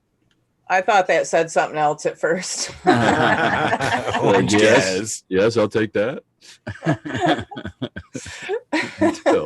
Yes, I'll take that. See, I planted my lettuce and stuff yesterday. I thought that was really cool looking. Some wild ass lechuga. This is just more for looks for me. I don't know, but and then here's some pretty cool. I dig snapdragons, man. Yeah, these are all going in my garden. Okay. But but then some. I thought those looked pretty cool. So the nice thing about these is these packs don't cost what cannabis seeds cost, do they? I'm not paying $125 for a 10 pack. No, not at all. These are just the rest of my flowers. But yeah, no, these were like, I think the most I paid was $5 or $7 for one of the highest. Were those morning glories at the very, very back, like the fourth to the back? Yeah, weren't these really pretty? Heavenly blues? There's a blue one, yeah. Oh, you might have heavenly blues there. Oh yeah, Clark's heavenly blue. Oh yeah, save those seeds. Okay. Yeah, those this one was seeds. really, I thought that was really pretty. That's sweet. If you can get them to go to seed, definitely save those ones. Those seeds are psychoactive. Oh, and those are polarity science ones, right? I'm gonna try this too. Ms. C might be getting some DMs from me because she can hook it up. Yeah. So she look at that fucking picture. That would be badass if you just got put it in that bowl kind of like she's look got at all that shit. Yeah. Cool. So Ms. C, tell Ms. C to get ready for some DMs for me to learn how to grow this because I cannot grow succulents either. I think I'd overwater them. Yeah, usually. Can you show us what cactus seeds look like when you open that? And how many are in a pack? How many seeds? They're really, really small. Let me see. They feel really small. You don't have to open it right now. You'll surely drop it. It's a sticky, so I can. Yeah, they're like little. Have you ever seen carrot seeds? They remind me of carrot seeds. So did you get those online, or do you have like a they're carrot catalog, or? seeds. Little tiny. Oh wow, those are really small. Oh yeah, Like a poppy seed. Yep. Or poppy seeds, yeah. How long do they take to grow from seed, those things? Because anytime I've seen people growing cactuses, it doesn't seem like they They're quick. really grow at all. I have no clue. Curious. I have no idea. Do you grow stuff outside? Like, do you have a garden outside, Cariboo, that you do, or, do stuff with? Or I used to. So basically, without going into details, I'm separating from my wife, and yeah, we had the house, the yard with like our garden was like a 24 by 63 foot area. I had fenced off with some raised beds and a bunch of stuff tilled into the dirt that you could do. Cool. And then we had a 20 by 10 foot greenhouse that I had some really nice OG Kush and hash plant in there last year. And now, well, I don't have any of that stuff anymore. So, hey, there's always tomorrow, dude. Yeah. Well, so the way I'm looking at it is I might have to kind of take this growing season off. By next year, have every intention of being into somewhere where I'll have at least a decent sized garden so you can at least do something out there, right? Because I love that. One of my favorite things, and it's mostly for cannabis, but it also works for your other gardening you can do. For the time you're in your garden, there's no wife nagging at you to do chores or whatever. There's no kids fighting, there's nothing, no dog shit needs to be picked up off the lawn. None of that, right? You don't got to go to a job. It's for that time that you're in your grow space, whether it's indoor, outdoor, whatever it is, man. It all just goes away, all the stress, and you just relax, chill out with your plants. I love it. So it's got to get that zen in, Yep. I fully understand that, especially the wintertime. If you're an indoor grower at all too, then oh, it's huge when everything else is it's all cold outside. You're going down there and spending time with your plants in that warm environment. It's nice. Well, yeah, it's always summertime in the grow room. That's the great thing about it. It's because, you guys, Michigan, BC, we know what cold winters are. It's minus 30, which, well, for here, I don't know how that translates to down there, but that's fucking cold. That's cold. I don't want to be out there, so let's go chill out and just, it's a sunny day. Exactly. Dude, I switched over to metal halides. I thought you were going to say live chat, brother. I switched over to metal halides, and I'm underneath 1,000-watt metal halides in my bloom room, just doing basic odds and end work. I can it feels like I'm underneath the sun. Like I can actually feel it on your skin. Yeah, I can feel it on my skin, like the radiation that's coming off these bulbs. And I'm definitely making sure that I'm wearing like long sleeves and hoodie, my glasses and stuff underneath these bulbs. They were gifts. They're used at the moment. So like I'm gonna do kind of like a trial run. They've only had one run under them, so I'm gonna give them a little trial run. See what kind of results I get. Kind of expecting a loss in yield. From what I hear, is that you might experience less dense, possibly less yield as far as like density stuff like that might go. But overall, I think you're going to get potency increase and stuff like that because of the UV protection. And so I'm really like, speaking of like being in my scenario, it really feels like this spring, because like it's so like when the sun's out, it's intense right now. It's super intense for being like April. It's actually like quite hot when the sun's actually out. We've had some cloudy days and it's keeping it pretty cool. But like generally on these super sunny days, it's like 70, 80 degrees and the sun's like really intense. It's kind of what I'm feeling. It's really wild. It's like blue spectrum in the air. You kind of start to get it in like the winter time. Start opening your blinds and it's a little bit more blue in the sky, even without the snow on the ground, of course.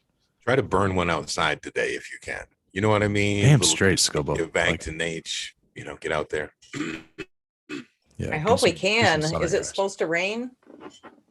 Damn, I hope not. Dude, I think it's supposed to snow on Wednesday or some shit, man. Oh, man.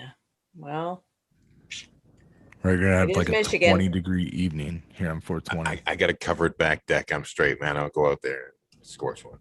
Just get an umbrella. You get an umbrella, smoke one in the rain. The umbrella hat, man. I love to embrace great sunny days and always be outside. So every now and then when I do get a decent, I was outside all day today and I got rained on, a little bit today just working. But like I try to just kind of, if I have to do some shit in the rain or like cut the grass or something halfway in the rain, I did it last week. Actually enjoyed it. It was like, I think one of the first or second times I had to cut the grass for the season. It started to rain a little bit, but I had to get the grass cut. I was going out of town and stuff like that. And if I came back, it would have been a few inches taller, man. And it just felt really, really good to just be in like a different rhythm. It's not the sunshine. It was getting a totally different weather pattern on my skin, or a different almost like a different season. It really felt like spring. Definitely felt like being outside in spring. Cariboo, do you grow outside? Say again? Do you grow outside any kind of garden or anything like that? Yeah, I do. I had my last summer. I did some hash plant and some other OG Kush and a few others outside, and was really impressed with what I did with the hash plant. I was going to ask about that. That's probably the best one out there, man. Yeah, that was pretty good. But my thing is, I want to get into autoflowers outdoors, because like anytime I try grow out outdoors, and it seems like this is the case with most people I talk to, they don't quite get to finish them before the frost will come out and finally wipe them out with too much snow or whatever's going on, because you're not guaranteed your growing season after Labor Day, really. So I'm taking with autoflowers, like a good gardener that could stagger those out, so you could potentially get 2 or 3 crops over the course of a summer if you wanted to and had your timing down. So that if you do that, it gets rid of that worry, right? So that's what I've been interested in. I want to get into breeding those a little bit. You're talking to a guy who did some of that dabbling with the breeding right there. That's exciting stuff, because kind of what my thought was too is so like for your last planting, put them in pots, and then you can just put them outside. And then when it gets to the point to where it's cold at night or whatever, you just bring them inside, let them chill inside, stay warm for the night. And when it gets warm enough, you just throw them back outside again. And you can finish. As long as they didn't root to the ground, right? Yeah, then you can eke out another harvest, at the end. That's a really good idea, man. Like to set them around my couch with me. On the couch, Netflix, Grateful Dead. Yeah. Netflix and Bloom, is that what it is? No, television. Put it in a floaty, and you float it in your bathtub, and it can just fucking wick from the bottom, man. The Mr. Bubble. Butt chug, man. Takes butt chugging to a whole new level there when you gotta slurp up an entire. You can tell Sequence left now, right? Yeah. You'd probably get Beelzebub to do that if it was Mountain Dew in there. I guarantee it. He'd come back. Oh man, he loves his Mountain Diet. It's Diet Mountain Dew, so it's okay. Does that really make a difference? In the 40 OZ. The 40 ounce. In the Mickeys. I want to wide see somebody grow a plant off of a television. What about using a television as a light? You think that would be possible? If you wanted to yield like a 3/4 of a gram, like a 0.8 or something. I don't know, maybe like if you could get the television to like just like a white screen or something, and really like you pick the. You just the inspired some 12-year-old kid out there right now with that shit. Like what if like certain. Dude, do you know what my son did when he was like cartoons gave really good spectrums for growing? When my son was like 15, he fucking had one of those like blue totes with the shitty Sterilite blue totes, and he drilled holes all through the top of this fucking tote, and then fucked up our Christmas tree lights and ran them all through there. Fucking, they had some bag seat shit going, man. What the fuck, bro? It did not work, dude. But that's like tradition, man.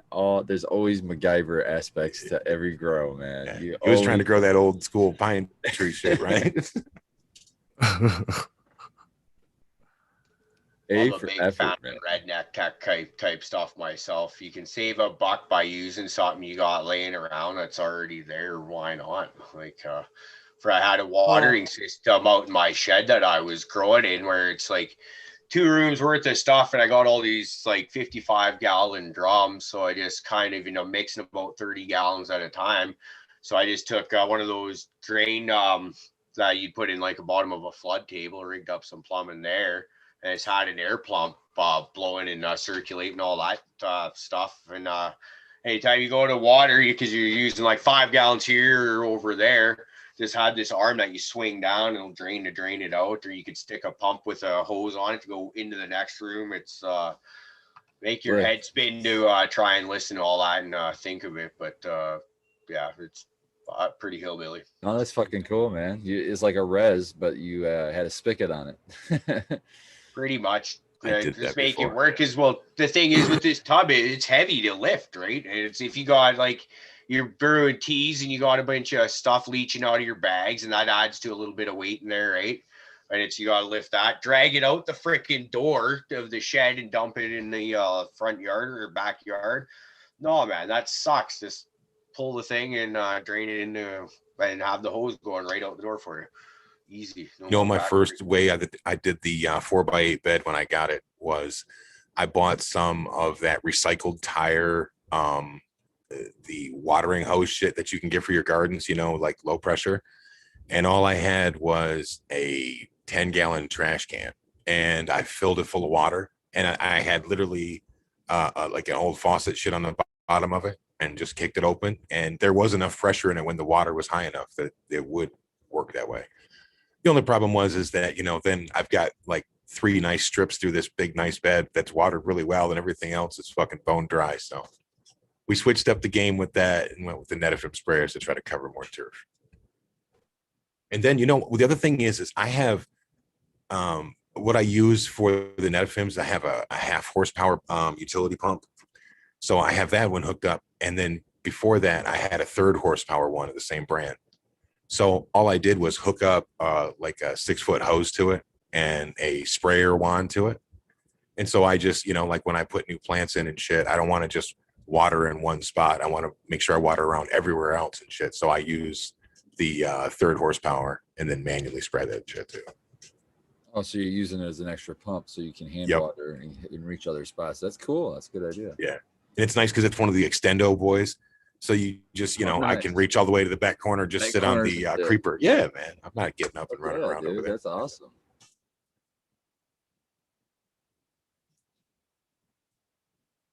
Anybody popping any seeds for 420?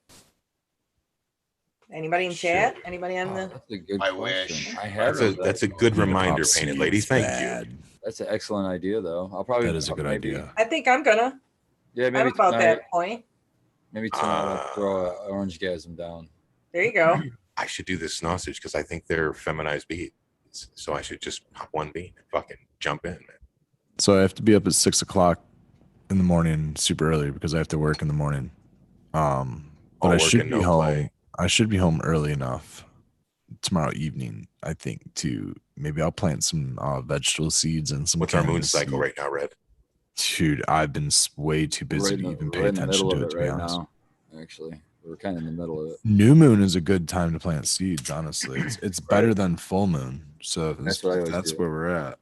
I think that's what I'm going to do is plant some of these tomorrow. Not all of them, but I just saw so many of them. I just want to keep them. Painted Lady, look at that grape diamonds and Taco Beast. Are you planting any cannabis seeds, Painted Lady? In what? Oh, yeah. Taco Beast. You're going to love grape diamonds. Yeah, I think I'm going to plant some cannabis seeds too. I'm not quite sure what I'm going to run, but I think actually, you know what? I think I'm going to run that Dog Beach from Family Tree Seeds. So what's that about? That is the Pam Anderson and Dog Stomper. Am I right? Do we have any kind of clue on terps or anything? I mean, what are we looking at? Or do we have no. I've just never heard of it. I mean, so I don't know anything about it. I can't remember. I think I don't know. You'll have to look it up because I know I'm going to fuck it up. I'll fuck it up, and then someone in chat's going to say you're dumb. So yeah, tell them to smoke with you and then get off you. But we know that you'll just be like, fuck you. Yeah, exactly. Shut up, fuck off. That's why there's no sense. Why we me. love you. Yeah. So see, you inspired Uncle Rick in the chat. He's going to plant something today too. Shout out to Uncle Rick, man. Awesome, Uncle Rick. Cheers to Uncle Rick. Now he's going to be on the Bro Show Live this Sunday. Dog Walker, that's right. See, I knew Dave would get my back because I knew he knew. Dog Walker. Dog Walker's been around for a long. What are the terps on that, Dave? And that Pam's been around. I've heard that talked about before, but that's not the first time that's been said. Yeah. Pam's gotten around. That was a good one. You guys are making me jealous with all the seeds you're gonna be popping here soon. I'm just like, I Dude, would if do you lived like, in the States, I would send you some fucking seeds, man. God, Dude, well, I would- thank you. It's the thought that counts. I appreciate that. But that's one good thing about social If media. you ever I come guess. scampering across this side. Yeah, if you Yeah. ever sneak You into should Michigan. You should come to the Bigfoot Lodge Luzerne event in July. Probably like a And 14-hour drive for it. I won't be able to do that this year, but I'm actually planning a trip to the States for next year. Which state? It seems like everyone that I've met on cannabis, that's kind of where I hang out and where most of the people that I've met within the cannabis scene come from. And they're all from down in the States, and they've all been to jail, which means none of them can come see me up here. So I guess I'm going to go down there. So sounds like Chicago, Michigan area, somewhere in around there is where the most people I talk to kind of get. So head down there where I can meet the most of them. And it's got to be during baseball season. Go Red Go with that 2018 fucking hash. He's going to be sleepy go night night by the end of the show, folks. Oh, you want to? I have to ensure going to sleep at the end of this podcast. Is that what you just fill the bowl with that? I'm just gonna super. Dude, you got the you got that red, white, what is it? Red, yellow, and blue bowl. You know the we're at first quarter moon, Skilbo. New moon was back on the 11th, so we had passed new moon. We're between new moon, full moon. We're at first quarter on April 20th. I only knew that because I was thinking about popping a seed, and I looked it up. I'm like, "Fuck, I can't pop a seed yet." Yeah, it's a rough time because it's 420. I'll fucking do it. Yeah, I think you can. You should try one of those fucking. Is this a spoon? Those other ones. Dave says that the terps on that are melon fruit smoothie funk tones. I love that spoon, Red. On that Dog Beach.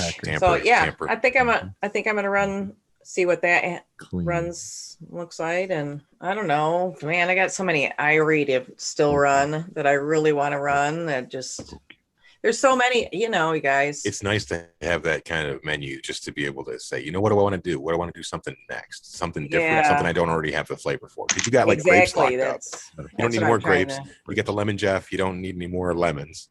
Nope. Yeah. So I'll have to. Now you're into funkiness. I need to find something else, something new. Damn. Strange. Yep.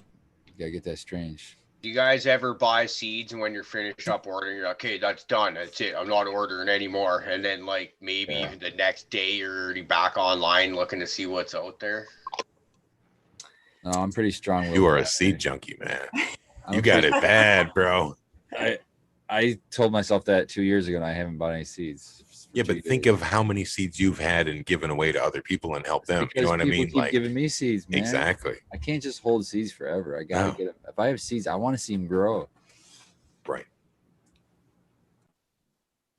That's one thing I like as a breeder is getting to see other people grow your stuff. Now that I'm getting to meet people within the community and hand my seeds out to other people, like I've got a bunch of my stuff growing south of the border right now. Dick Pick, we were talking about him earlier. He's got one of my Slurricane crosses going on, and that shit looks like fire. It's like I saw that. It does look good. Yeah.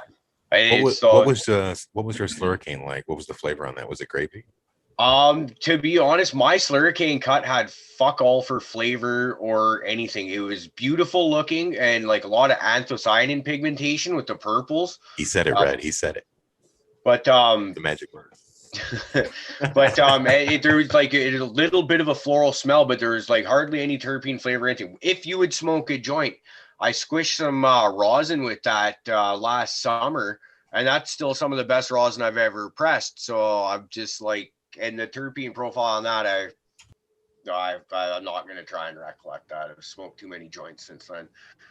But yeah, the Slurricane, but that's why I actually chose not to work with that Slurricane cut anymore. So I'm really interested in seeing what Dick Pick's got going on with that, because he's already talking about re-vegging what he's got going on and keeping that. I've noticed with most Slurricane crosses, the Slurricane dominates most of the time. Like, I don't know what it is as far as the terpenes. I know a guy, he goes by Sticky Drip on Instagram, and he hooked me up with Oh man, dude, a Oh my bunch. god, I don't even know how many crosses was Slurricane. There was like 12 or 13 different packs, dude, at least. Yeah, and each pack was 15 fem seeds. So I mean, there's just so many seeds. But anyhow, they all, not all of them, but I mean, the vast majority seem to all be real Slurricane leaning. Like it's that fruity. Yeah, so I just call it the Slurricanes. Dude, I'm so happy with this fucking Primal Punch. I got it as a clone from Dankman Dan, so shout out to him. And when I've had his in the past, it's always had this, you know, like a fruit punch. Very, very, like when it's growing, it's the sweetest thing in the garden, man. It's just amazing. And so I've had it hanging for like 18 days because I've been able to keep my humidity and temperature right around where I want to, keep the window open a little bit. And I put it in the jar 3 days ago and I busted into it and I actually have the right, everything is right about it. So I'm really, really super happy. It's like when, you know, when you get GMO and you've tasted your buddy that you got it from, you're like, oh, this is going to be fucking fantastic. And then you grow it out and you're like, oh, I kind of missed the target on this, man. What do I got to do different? What the fuck is this dude's secret, man? Tell me your secrets. Yeah, that's frustrating. That's why I always tell people, just, you know, grow the shit in your environment, and whatever does great, keep growing that. My GMO turned out so fucking well. I put it in the brand new jar so that it'll keep even better. So, hell yeah. Yeah, Nice. man. So, I only got two of them. I've never been lucky enough to have the ability to do that, like share with another grower and like, here, try this cut and see what you think. And then I'll taste yours and you taste mine. That's something I'm looking forward to. So You want me to add Grape Diamonds clone. So there you go. I'll be the person that fucks with okay. Man, the one I've got downstairs right now is shaping up pretty sweet. So yeah. What's the first thing you want to run once you finally start growing again in a spot, Caribou? What besides, you know, the Golden Goat? Oh, I would like to get some of those in the blueberry butchers going on if I can get my hands on those. But another buddy of mine, he sent me up a little bit of ethos. Some lemon berry was in there, and some that early diamond. lemon berry. And that stuff looks awesome. Yeah. Adam Rosenman82 is posting up a bunch of that on Instagram or Cannabuzz, maybe both in the last week or so. That shit just looked fire. And I was like, when I saw what it was, I was like, hey, wait, I think I have some of that in the collection. So I go rummaging through the box and like, sure enough, I was like, so yeah, I've got to fire up that. It just looks too good not to. Nice. I Are always you tell people they're under keeping something. LEDs? Actually, I'm going to be. So previous, like I just ordered 7 cannons off of Keith from Black Sale. Oh So, man, yeah. And I've got a couple of 4x4 tents, and I'm thinking about ordering a 5x5 to keep that as my bloom because I want a veg breeder and a bloom. And so, like, I'm ramping up. When I do get into a space I can grow, I'm hitting the fucking ground running. You can believe that. Oh, But yeah. previous to this, Seven it's life. been all CMH or HPS. Like, Okay. Red was talking about metal halides earlier, and I was going to say I really like the spectrum on those for working under them. If you're spending time, like I don't like the orange light being under that for a long period of time. Yeah. So I'm loving the spectrum. I really am. It's so nice to just view. Well, it's true color. Yeah, it's just so nice, much nicer to be in that room. It just feels like it kind of wakes me up a little bit more. And naturally, I mean, I guess the blue light wakes us up too. It's a lot it's easier. not quite as dreary looking in a way. Yeah. It's like dark and more overcastish to that orange, even though it's bright as fuck. But I think you guys probably might be able to make sense. I didn't actually change the whole room. I still have one row that is still like HPS. Yeah, so like, well, it's all, I'm actually doing, they're double-ended metal halides. So they're double-ended metal halide bulbs. And you have the ceiling to fuck with those. That's what's nice. Yeah, that is what's nice. Yeah, I'm still just, my lights are 6 feet probably higher than me, and I can feel it radiating on me big time. A big old red forehead from that. Yeah, that's huge having that ceiling room. I've been through a couple tours of Uncle Rick's room, and it's just like, wow. You like, when you like, I don't can't say it's necessarily your guys' situation, but most of us start off growing in like a closet or something like that, and then you have these big ambitions to grow into like an actual grow room, and all the steps along the way you got to get there. And then one day, a few months ago, I walked into Uncle Rick's grow room, and I like jaw hits the ground, just like wow. Yeah, that guy's got a sweet setup.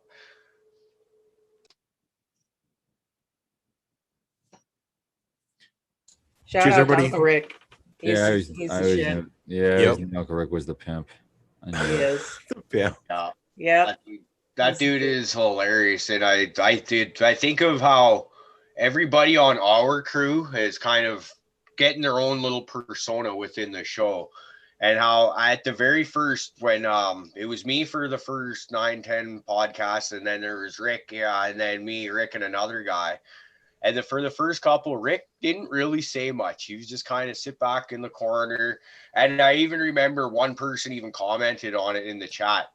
And Rick, for the most part, he still kind of does. But man, does he ever pick his shots? Because when he does come out, he just comes out swinging with something brilliant. And it's just like, yes, like I love it. So Rick, I know you're probably still watching. I love you, man. I'm so glad that you're part of He's still here. Cheers, Uncle Rick.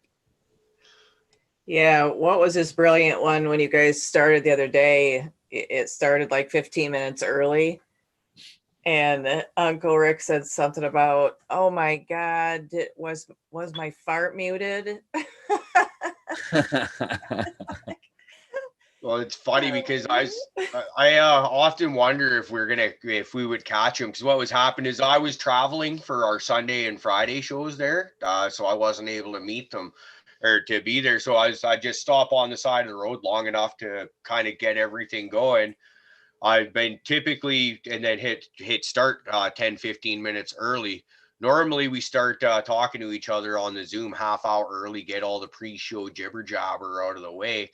And Rick, all of those, doesn't matter if he gets on half an hour early, 5 minutes early, 15 minutes early. So are we live? Are we streaming? Because he's always got something to say that he doesn't want to be on there. So that'd be awesome if something he actually did say something he didn't want to be on there. And if it was like a big ripping fart, that'd be great. You just gotta start recording it and then always edit it out until the one time you catch what you need and just leave it in. Here's the thing is that's why you have to have notifications, man. Have those turned on, because if you do go early, notifications people will know. That's how I found out that they were on Sunday morning early, because all of a sudden I'm like, what the hell? They're on early, and yep. And then I got to hear that gem from Uncle Rick. It was priceless. Started my morning off with a laugh. Yeah, I think we should be back to regular timing here for the next couple weeks. And then actually, if we're talking about our show for a second here, we got Abolished on tomorrow coming to bullshit with us. So we're really looking for that. I haven't had a chance to meet that guy yet. Tuesday too. Yeah, so that's going to plug be really it, man. exciting. Plug it. 420. Hanging out with him. I understand he's a big fish guy, and so is Sam. So one of the things that we seem to be able to do is kind of get a guest on where they can sit there and talk with one of our guys. Like we just had Jesse Martini on. He's an autoflower guy. We got Hypothetical Gardens and autoflower guy as an example of that. We're gonna have Jesse on again real soon, and it's just awesome. So Sam and Abolished, I'm hoping they can have a lot of fish talk and stuff like that. Because as I like fish, but I'm not a serious fish keeper kind of person. But I find this kind of stuff interesting. Wouldn't mind being a fly on the wall for a bit of that, but also find out more about his growing styles and all of this. So Aren't you guys doing something special for 420? Oh man, we've got some pretty big giveaways going on. At last count, I think we had like 15 packs of seeds and some other goodies that we're gonna throw in for giveaway. So I think Drizzit's in charge of that. Shout out to him. Giveaways all night long on our show.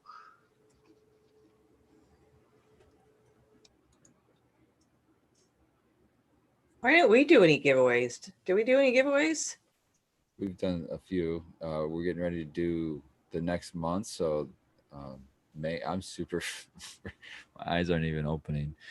We're Yeah, doing man. a bunch of giveaways next month. We're starting a month of giveaways. I'll do a giveaway right now. I'll Okay, send go. somebody in chat. How are we going to do it? That's up to you. You doing just- US only? I'm One of my I'm ducking out ethos- of this the responsibility. Get the fuck away from me. A Yeah, he whole doesn't want it this sleeve, time. a whole sleeve of my ethos multi-pack seeds. Which one? Yeah. Well, I'm giving away the lip balm with some free seeds. Very So, nice. Very nice.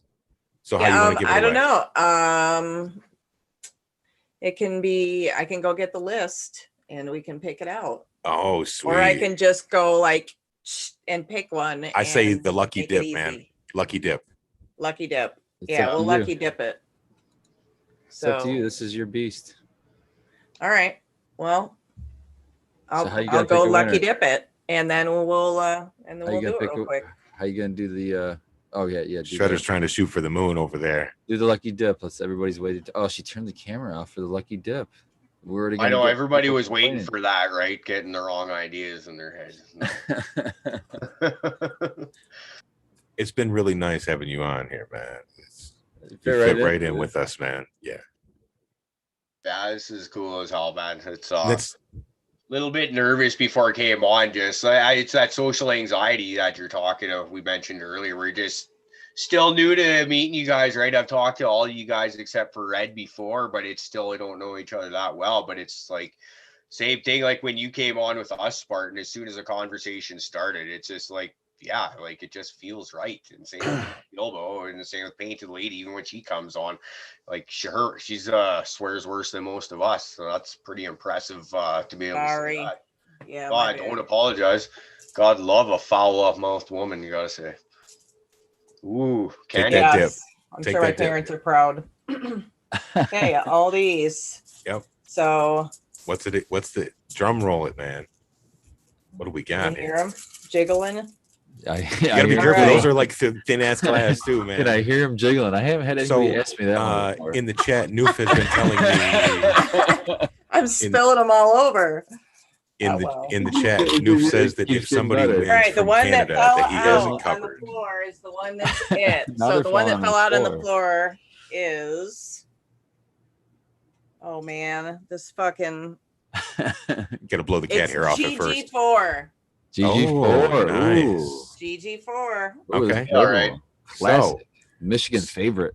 yeah, man. Yep. I So just took a It's one of clone my that favorite today. medicines. It's Yeah, the dude. Off the one that you Ethos. gave me. Let's go. Perfect, man. It still lives on. Oh yeah. So yeah, anyone, how we gonna want to do it? Numbers or between 1 and 100? It's not a we. It's a you. This is a you thing. You let us know. Oh fucking okay. Well, I don't do these fucking things. So Yeah, we You're got gonna find 108 out why. people. We have You're gonna 108 find out people, so why. it'll be go 1 through You know what? 200 Cariboo gets to pick the number and you put it in chat. in our chat. Yeah, Okay. Yeah. Okay. in I like our that. chat, Cariboo. Okay, What- and then what's the to keep range? it honest, I'll put that number in our group chat that we're all looking at right now. 1 Yeah. through Yep. 200 is what it's going to be, and I'm going to tell you something. Is it has to be after I put it in the chat. I will say go, and in numbers after that in the live chat stream will be counted. Are we doing one guess or multiple guesses, or is it the first person who guesses the number? I'm assuming. First one that gets it. All Does right. this have to be US only? Because I can't go. No, to I was Canada. trying to say when you guys were cutting up and carrying on that Noof said he has us covered. If someone in Canada He wins, said Oh, it. okay. he Said will go. cover it. I did Okay, say cool. go. I'm gonna He do said my go. really best to keep my eyes open for this one. Look, people already put numbers in. That's hilarious. I got it. Yep. I'm watching.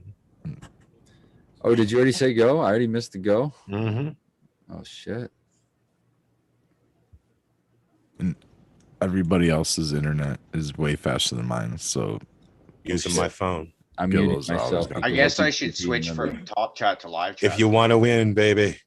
That would help, Caribou. dude, Caribou. I guess I should switch from top chat to live chat as well. That would Oh help. man, you Oh, guys. Oh. Red.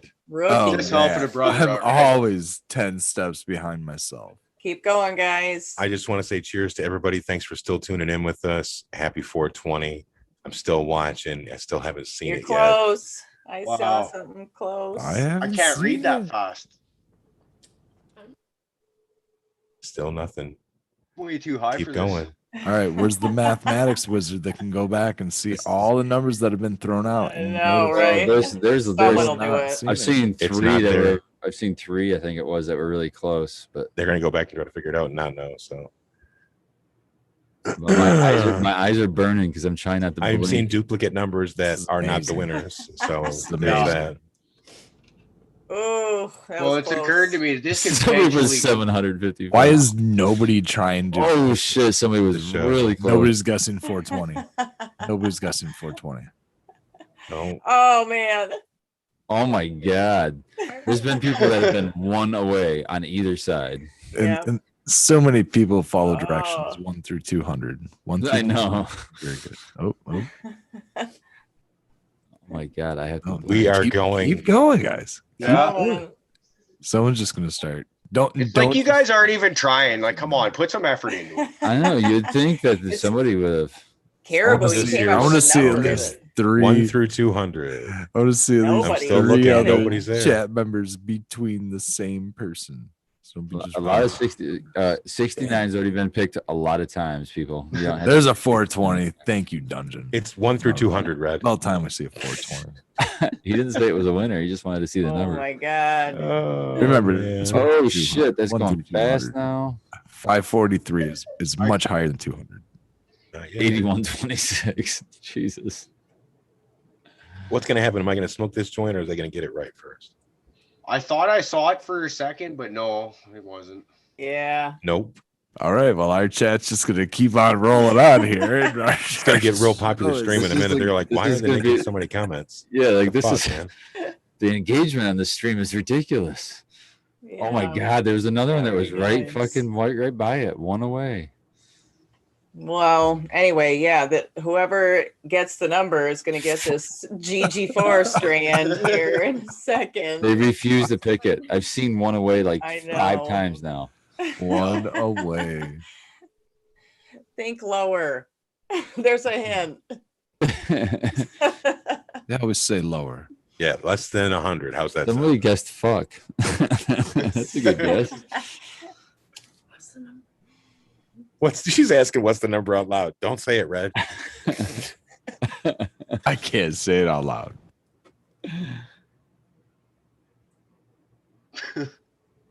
This is really amazing now. At this point, it's just amazing. Right? All right, ready? Less than 80.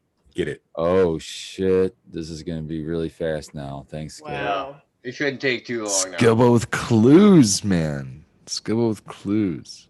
My eyes are burning. It's like you can read it perfectly fine, and then it's like you get about a half a dozen. my of them. It's like, God. whoa. Coming in fast. there My it is fan ass again. cat turned out. One my away map. again. We did one away again, but not that. I know. I keep seeing that one too. Less than 50.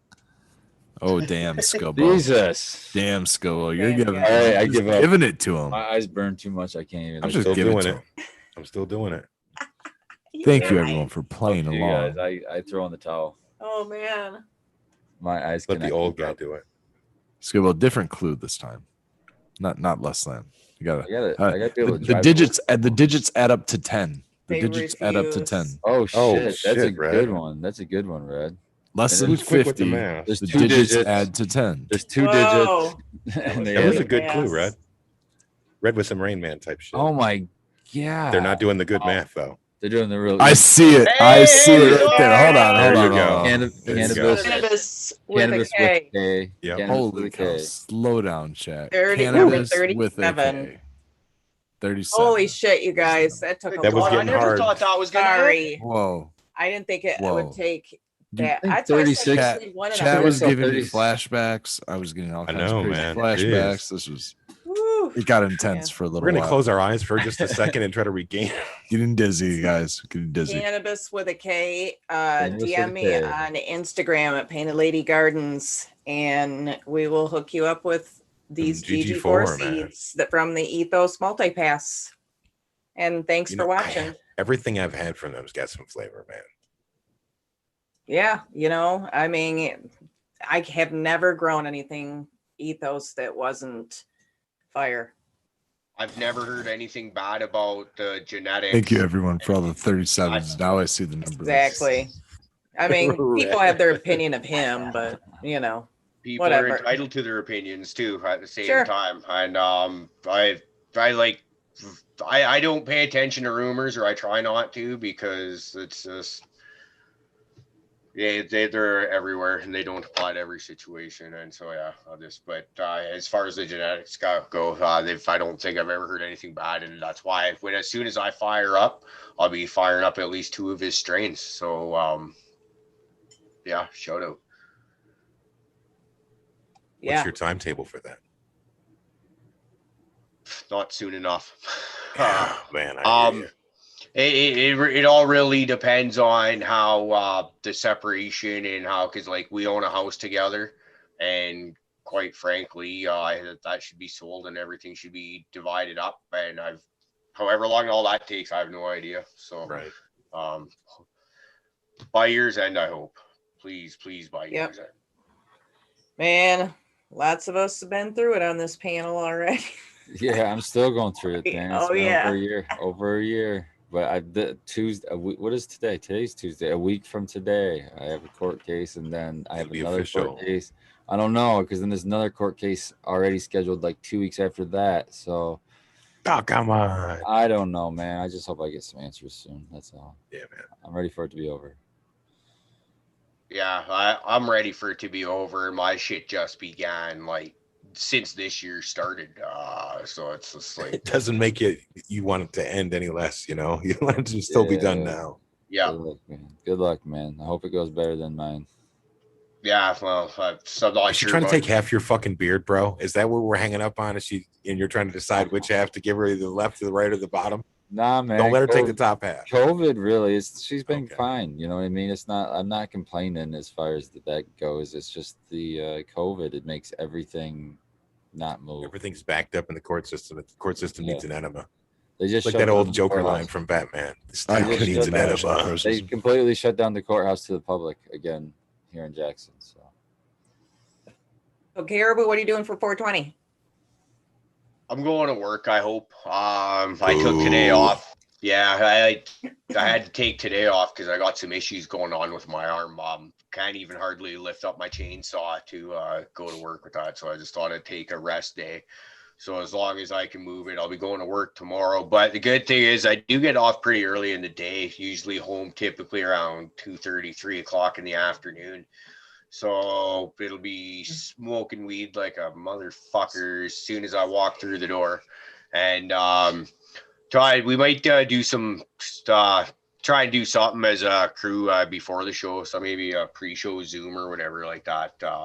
Like off camera for anybody that wants to do that. And then whoever doesn't want to be on there when we start rolling tomorrow or whatever, then they can bounce her. I don't know. I just feel like celebrating weed as much as possible tomorrow. Seeing I have to work for a good chunk of the day. Here to that. How much time do you have, Caribou, until you get to ring and celebrate your 420? What's your time frame looking like? 2 hours? Yeah, 2 more hours. 2 more hours? Awesome. Yeah. Well, we got a couple minutes left here, and I just kind of basically want to turn it over to you, Caribou, so that you both get a chance to shout out the show one more time and everybody that's part of your team. And basically any kind of closing thoughts, then, we'll get up out of here. Well, first and foremost, I want to shout out every person on our Caribou crew, everybody that shows up in our chat every day. We've got a great, I'm not going to try and list everybody off because it's just too many to names. I'm sure you guys could. We lost fucking alien. that's on our, Dude, they were telling me to get everybody me. that's It on was our true late sesh vibes. oh, what happened there? We had lost you. Oh, for a we second. lost you. You had You're late back. sesh vibes. You got abducted Sorry. for Oh, a okay, second. I But see. You you're got back. abducted and dropped back down. Baby, come back. So you were right. You're talking about you can't name everybody off. Is where you were. Okay, yeah, okay. So like everybody that shows up in our chat, there's so many of you, I can't name you all, but y'all are fucking awesome. This is the reason why we do this. As you guys, you guys understand the chat relationship you have with these people. It's awesome. Now I just mentioned I'm going through to a divorce and a bunch of other horrid life shit, and all the guys from that are on our panel, they're a bunch of solid motherfuckers and have stood behind me. And when I've been down and out, they've helped and propped me up. So from the bottom of my heart, I love every single one of you guys. You have all been there for me, and I will not forget about you at all. As for the show, tomorrow, 6 o'clock Pacific, we've got Abolish coming on. Once again, that's going to be a great show, and that's another Michigan notch on the belt. I think Skilbo's referred to that when he was on. It seems to be, but we look up to you guys, and you guys are great friends of ours. So, like, why wouldn't we want to have our friends on the show? This is the whole point of it, right? Friday night, 6 o'clock p.m. as well. That's just a bullshit session. Everyone's invited. It doesn't.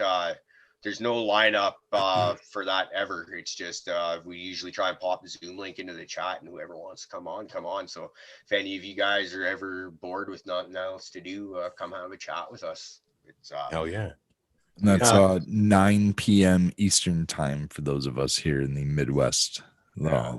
Gets confusing trying to relate time zones to each other there. Yeah, I like myself, at least. The best solution is to subscribe to Cariboo Hart TV, have notifications turned on. That way you know when it is. Yeah. Other than that, it's happy 420. I got to get us up out of here, make us stay on time, stay safe, have fun.